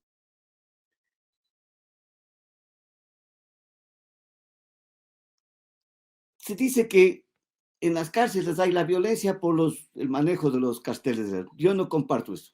Los carteles están acá afuera, los carteles están afuera esperando quiénes son los que terminen ganando la guerra al interior de las cárceles para reclutarlos. Al interior de las cárceles la violencia se da porque el negocio, como ya nos ha dicho el doctor Alfonso Zambrano Pasquel, es redondísimo. Solo que le venda $2 a diarios a un preso de drogas. 40,000 presos son $80,000. Diarios. Solo vendiendo $2. Ahí viene el negocio de la comida, viene el negocio de para que tengas una celda, para que tengas un colchón, para seguridad $20 semanales. Son millones de dólares.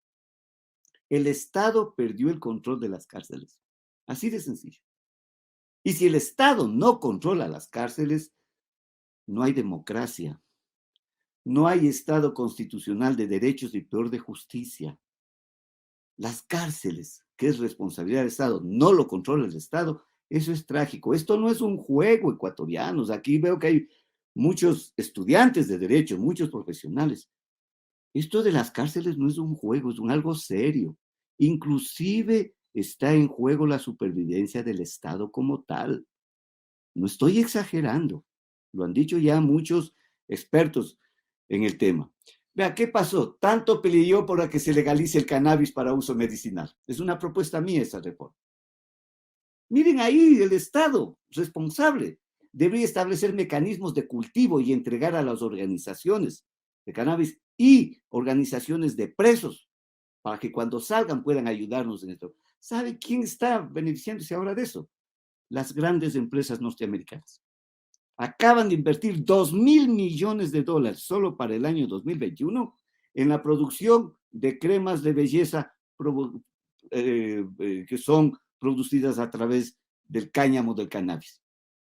Aquí ya hicieron un reglamento. Sí, pueden cultivar, pero solamente aquellas organizaciones, compañías fiduciarias, compañías que tengan más de, creo que dijeron 200 hectáreas. Eso no tiene la gente pobre. Va a ser otro gran negocio.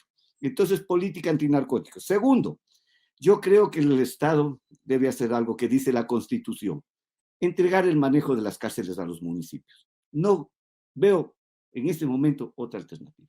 Porque los municipios que tendrán cárceles con personas encarceladas de su propia circunscripción provincial, es más fácil que controle, estará su familia presente, pueden crear grandes granjas agrícolas en esas cárceles que controlen. Es mucho más sencillo que el Estado tenga este aparataje enorme para controlar más de 60 cárceles que hay en el Ecuador. Entonces, ya es hora de que los municipios se hagan cargo. Establecer mecanismos que dé el Estado, que aumente el presupuesto, que les dé para la comida, alguna cosa, pero que los municipios construyan cárceles adecuadas, con granjas agrícolas, con tantos para cumplir los derechos de las personas privadas de la libertad. Otra política. El delito es consecuencia de las graves inequidades sociales. Así no les guste a muchos. Más delito mientras más pobreza hay. La cárcel es el eslabón final de las sociedades que tienen problemas estructurales de inequidad.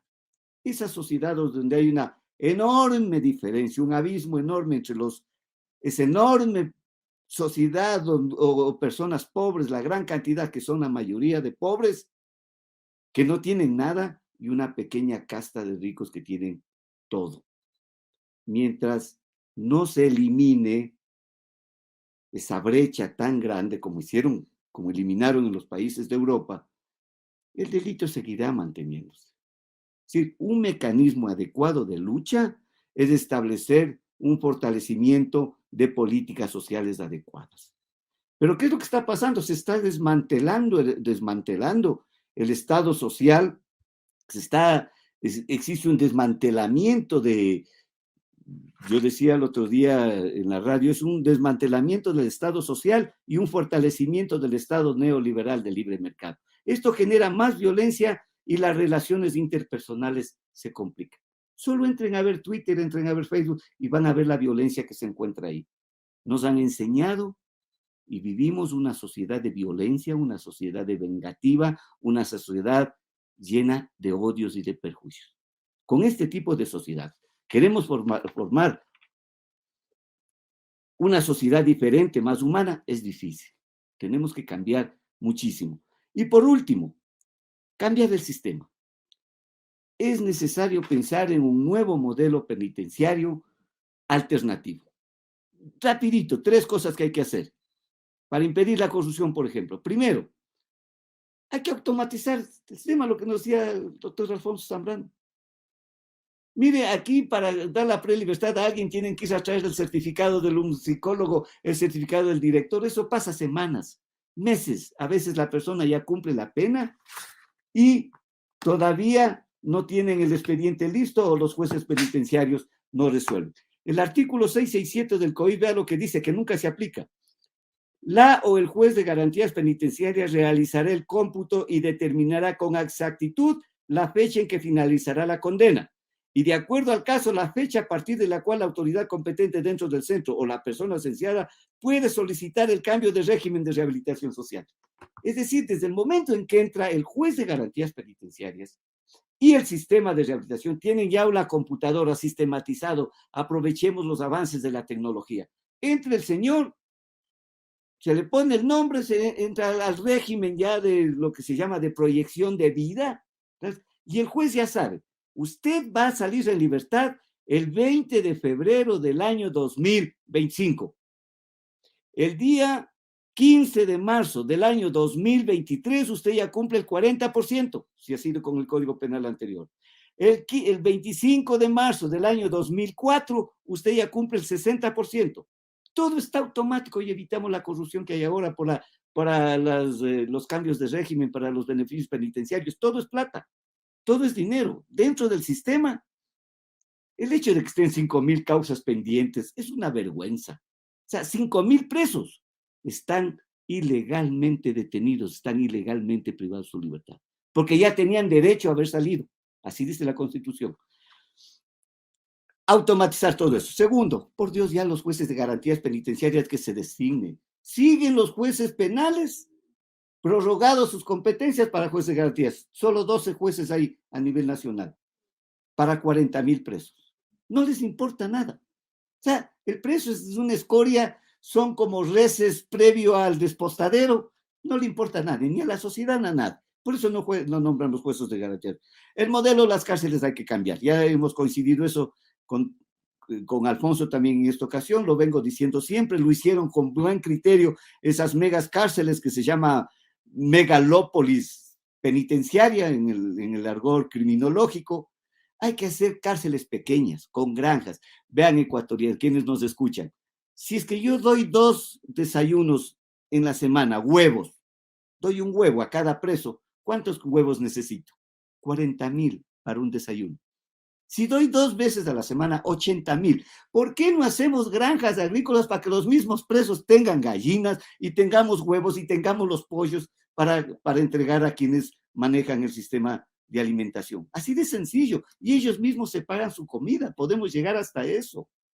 Pero con cárceles pequeñas, no más, como dicen los estándares de las Naciones Unidas, no más de 500 presos. Es decir, pequeñas comunidades donde el preso se rehabilita con su propia familia. Hay que ampliar. Yo cuando fui director del penal, en contra de los reglamentos, yo dejaba las visitas de las esposas 2 días, 3 días, cuando decían solo 3 horas. No, señor, usted puede quedarse fin de semana.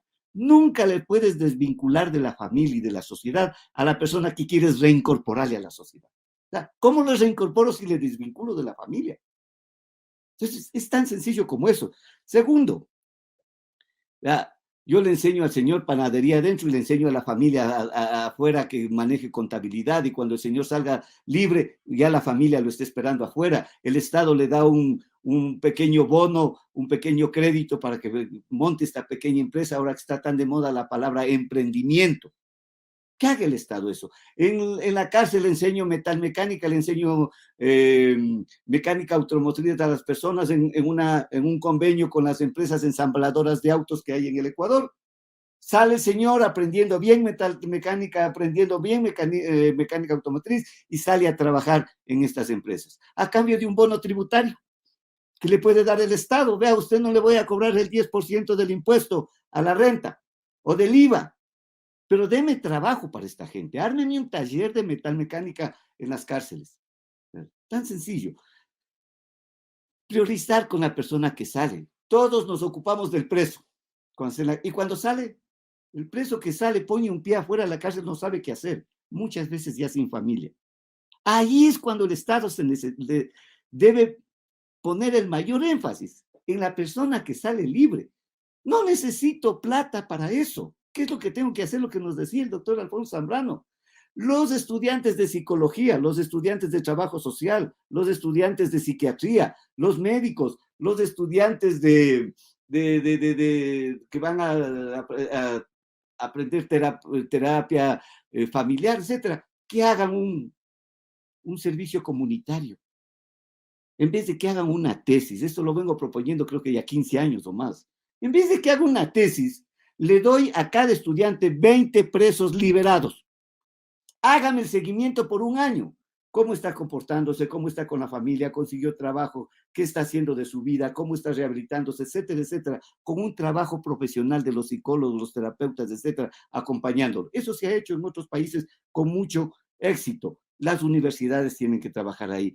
Y este momento, ya con cárceles deshacinadas, con menos presos, enviar un batallón de psicólogos, de psiquiatras a las cárceles. ¿Sabe cuántos psiquiatras hay en el Ecuador? Alfonso me hacía esta pregunta. Ni uno. No existe un solo psiquiatra. ¿Cómo van a rehabilitar si no hay psiquiatras? ¿Saben cuántos psicólogos hay? Hay más cárceles que psicólogos en el Ecuador. Hay más cárceles que trabajadores sociales. La rehabilitación es un trabajo interpersonal con los profesionales, con los mismos presos. No necesito más guías penitenciarios, no. Lo que necesito es más profesionales, porque ellos se convierten en los amigos, los presos, en los rehabilitadores ahí adentro, y ya no necesito una persona armada que les esté controlando ahí adentro. Así es la rehabilitación. Y por último, educación. Eso es lo principal en las cárceles. Hay educación, sí hay. El Ministerio de Educación ha puesto colegios en la mayoría de cárceles, pero existen más de 32% de presos que ya pueden estudiar la universidad, pero la universidad pública no llega a las cárceles. Solo hay universidades privadas. Por lo tanto, el que tiene plata puede estudiar una carrera. El que no tiene plata se quedó ahí, pese a que puede tener la oportunidad de ser un buen profesional. Son políticas ya a mediano y largo plazo, pero que tienen que aplicarse con voluntad política y alejados del temor si es que esto me va a causar problemas políticos o si mi popularidad va a caer.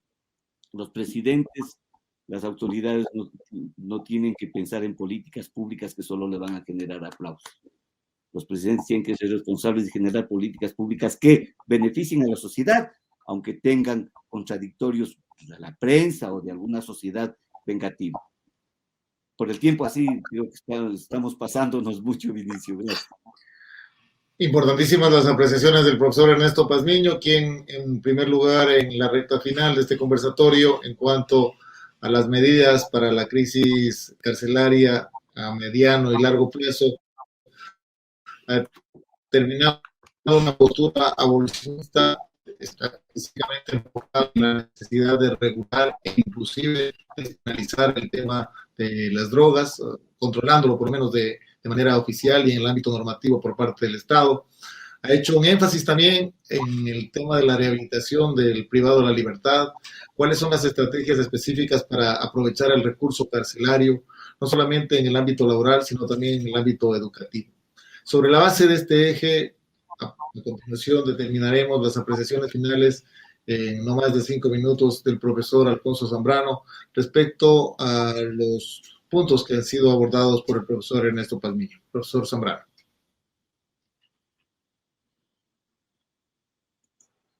Suscribo las sugerencias, las propuestas de una política criminal penitenciaria de inmediato cumplimiento y a plazo mediato. que propone el profesor Pazmiño, que es interesante recordar su enorme experiencia frente al tema carcelario. En lo personal, me sigue preocupando que no se encuentren aún respuestas para bajar no solo el hacinamiento carcelario, sino bajar el nivel de la violencia carcelaria. Eso tiene que ver mucho con el ingreso económico que tienen para poder, entre comillas, invertir en compra de armas y demás. En el tema, yo digo que el tema de la violencia va muy de la mano con las armas, y las armas van muy de la mano con lo que producen las drogas ilegales, porque si no hubiese dinero no habría como comprar armas. Empecemos por allí, también con el tema de las drogas. Y es verdad, como bien recordaba Ernesto, la operatividad de la policía debe permitirnos reflexionar en algo que no se hace.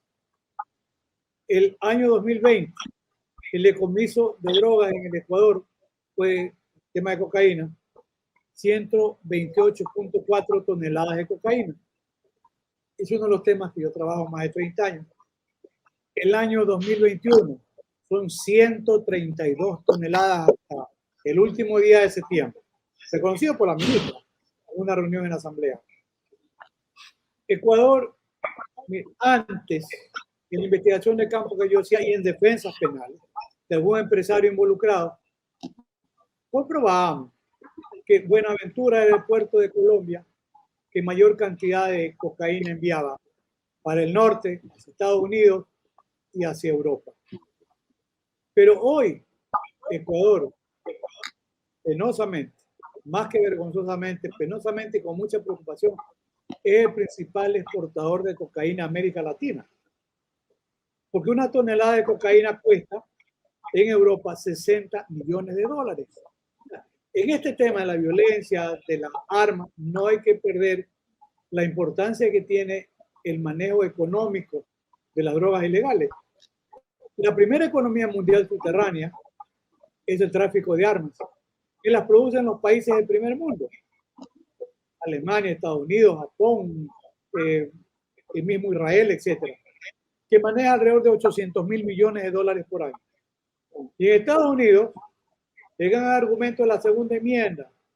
Ah, sí, el derecho a tener armas. Y claro, le dicen a usted en el discurso que es porque de esa manera una población armada va a impedir que alguna vez haya, por ejemplo, una dictadura militar. En Estados Unidos no hay levantamientos militares. ¿Por qué? Porque la población tiene armas, sería una guerra civil. Y además impediría que algún día, lo cual históricamente ya es imposible, vuelva a Estados Unidos a ser colonia como alguna vez lo fue de Inglaterra. O sea, ese ha sido el argumento de la segunda enmienda.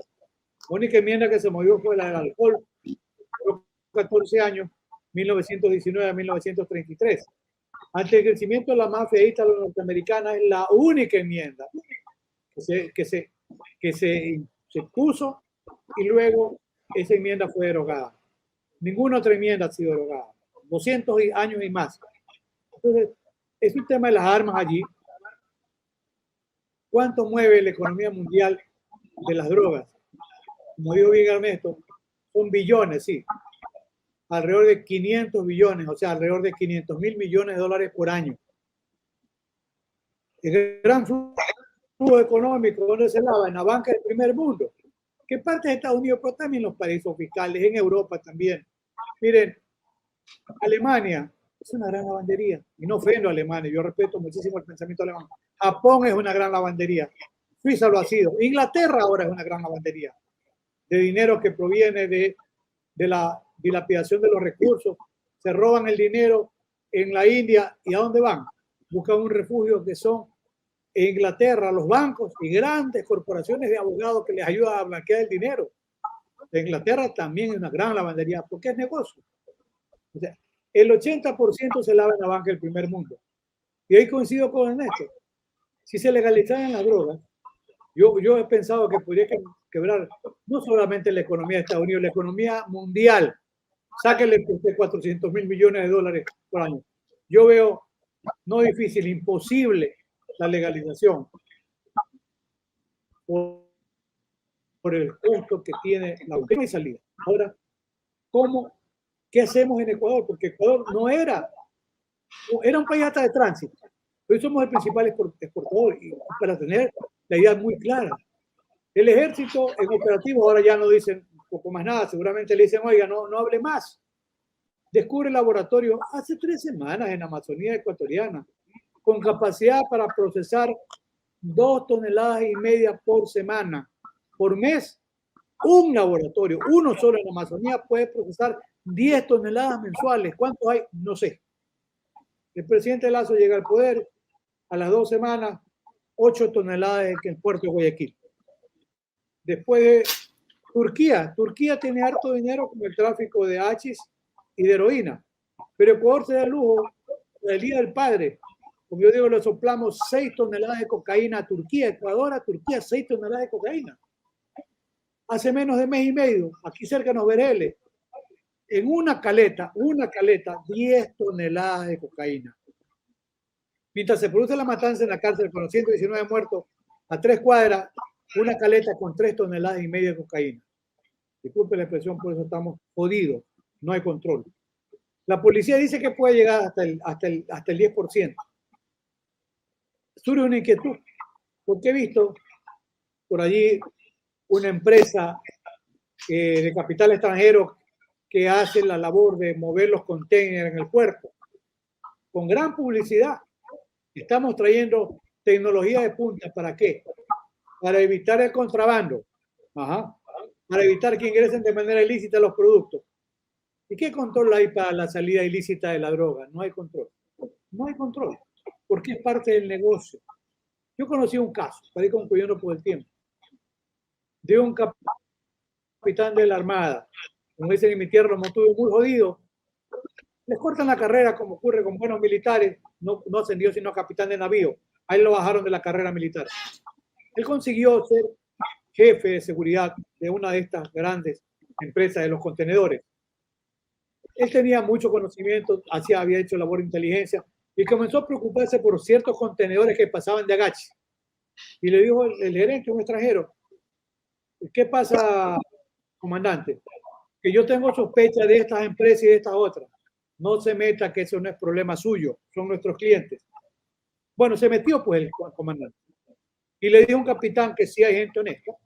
Mire, ahí hay droga. Se bajaron 1 tonelada de cocaína. Bueno, después, para ser muy claro, primero lo puteó el gerente. Se quedó todavía unos días más el comandante. ¿Sabe cómo termina la historia? Que él llegaba a la casa. Tenía un carro, un Vitara, un carro pequeño. 2 sicarios en moto y le pegaron 8 tiros y lo mataron. Ahí terminó la historia. Entonces, es complejo el tema del control, porque es un negocio no controlar o cobrar para que salga. ¿Cuál es la única respuesta posible? Es que tiene que ser escaneada toda la carga. Lo dijo la general Tania Varela, no ha vuelto a repetir. Yo no sé si le dijeron, no diga más nada.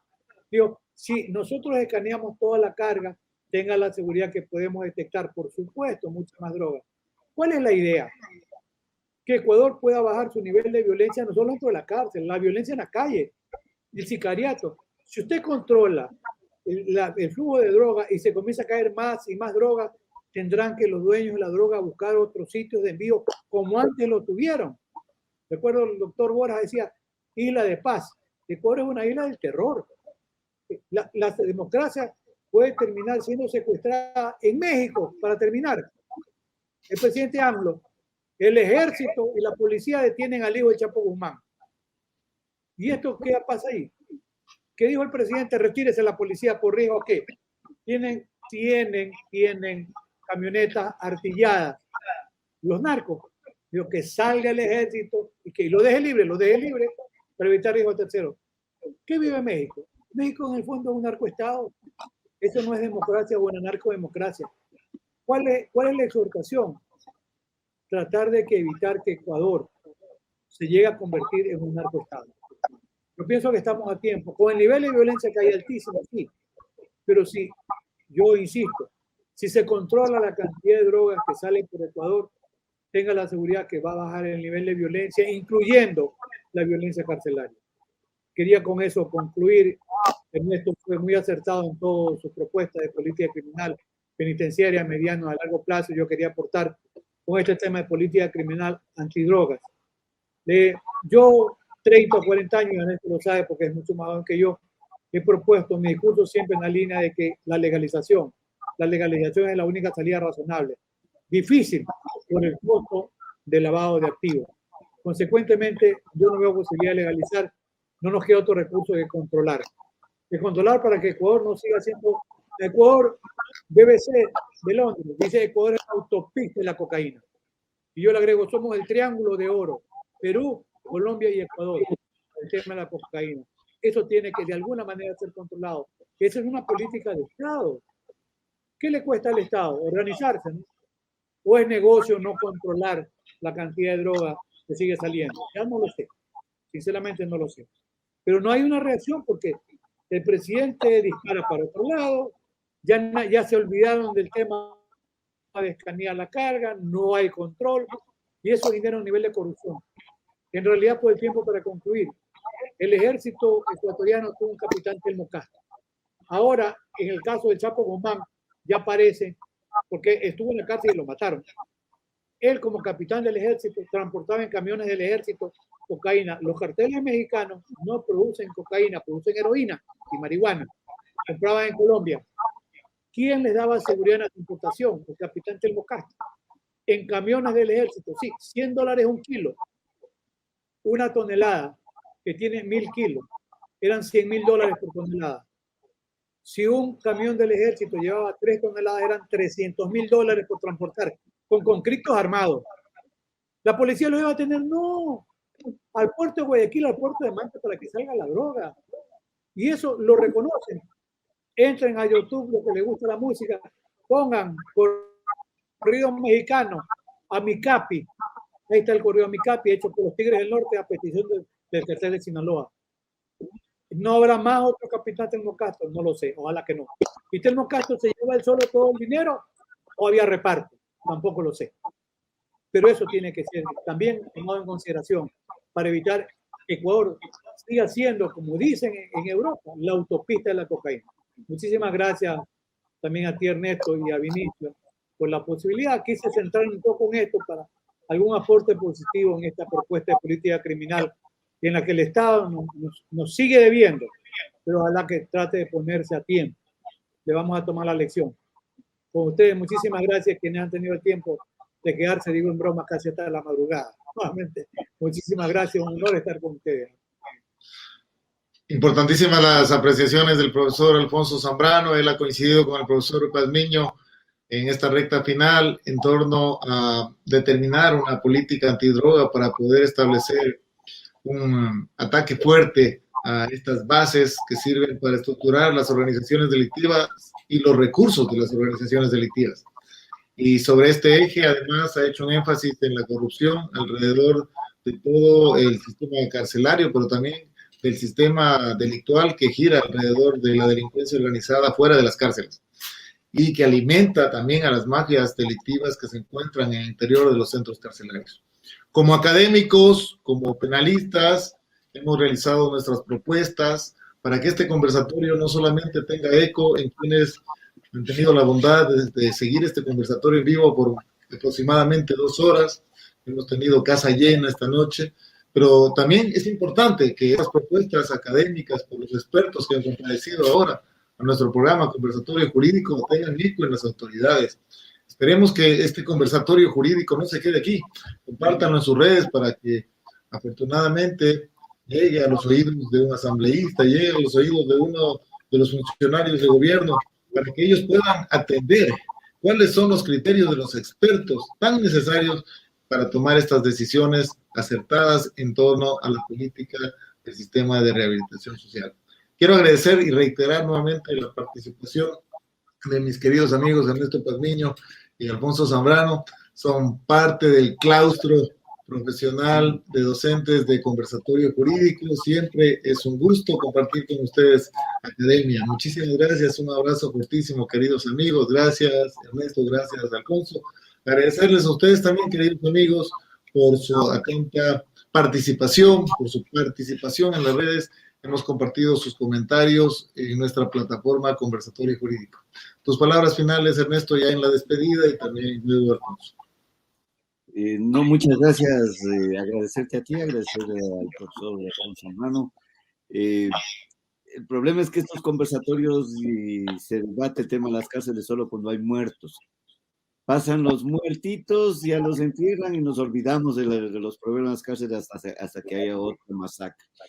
Ojalá las autoridades tomen decisiones prontas y oportunas, porque caso contrario sigue manteniéndose lo que yo he dicho. Están puestas las condiciones para que de aquí, en cualquier momento, se produzca un estallido más grave de los que está pasando. Ojalá no suceda, ojalá eso no suceda, pero si no se toman medidas urgentes, la situación carcelaria es una bomba de tiempo que puede estallar con perniciosos resultados más graves de los que hemos visto hasta ahora. Así que gracias a todos quienes nos han escuchado, a todos los que han estado conectados. En realidad parece que hubo mucha expectativa y casa llena, y les mando un abrazo a todos, y sigamos luchando por una justicia más humana, sigamos luchando por un país más justo, y sobre todo sigamos luchando porque se respeten los derechos de las personas privadas de la libertad, entendiendo que ellos también son seres humanos. Muchas gracias. Querido Alfonso. ¿Cómo no? Sí, esto último, recordar, yo dije hace unos días en un conversatorio, recuerden, a quienes por ahí hacían comentarios equivocados, yo les decía, recuerden que mañana puede estar un amigo de ustedes preso, un hermano puede estar preso un hijo, y a las mujeres les decía puede ser su esposo, su cuñado. Son seres humanos que tienen derechos, que tienen garantías, y piensen, no sé, si es más violenta. Hoy la cárcel, lamentablemente, se tornó violenta. No es realmente violenta siempre, si no, pues habría todos los años cientos de muertos. Hay que bajar el nivel de violencia en la cárcel. Hay que pensar que si hay alguna posibilidad real para los internos, para que puedan salir en mejores condiciones, que no sea la cárcel un mecanismo de perversión. Y en la parte de afuera hay que unar esfuerzos. ¿Para qué? Como yo digo, para frenar esa cabalgata mortal de los jinetes de la cocaína. Hay que frenarle esa carrera infernal de los jinetes de la cocaína para evitar que Ecuador sea otro narcoestado. Eso por la patria de nuestros hijos, de nuestros nietos, de nuestros ancestros. Algunos viven, como el caso de mi mamá. Ojalá que ella pueda seguir disfrutando de su vida y que Ecuador de alguna manera vuelva a ser un país donde haya mayor paz, más tranquilidad y más solidaridad, incluyendo la solidaridad con los que están en la cárcel. Eso era todo. Muchísimas gracias nuevamente. Gracias, querido Alfonso. Tenemos que ser conscientes de la responsabilidad que tiene el Estado, pero también de la responsabilidad que tenemos nosotros como integrantes de ese Estado. La responsabilidad de bajar el nivel de violencia, comenzando desde nuestros hogares, para que el discurso tolerante, el discurso de respeto se genere desde el trato a nuestros hijos, a nuestra familia próxima, y vamos a ver cómo ese mismo trato se replica en la comunidad, y posiblemente así también logramos hacer un aporte para que, generando esta posibilidad de respeto, se disminuyan los niveles de incidencia delictiva y también la violencia en las cárceles que tanto hemos cuestionado en este programa. Muchísimas gracias a todos, un abrazo fortísimo. Espero verlos muy pronto. Mañana tenemos un gran conversatorio jurídico también con la profesora Leticia Lorenzo, querida amiga del profesor Ernesto Pazmiño, del profesor Alfonso Zambrano, una gran jurista, especialista en el tema de litigación oral y gran amiga de este programa. Los espero mañana a las 20:30 en un nuevo conversatorio jurídico. Un abrazo fortísimo, queridos amigos, queridas amigas. Hasta pronto.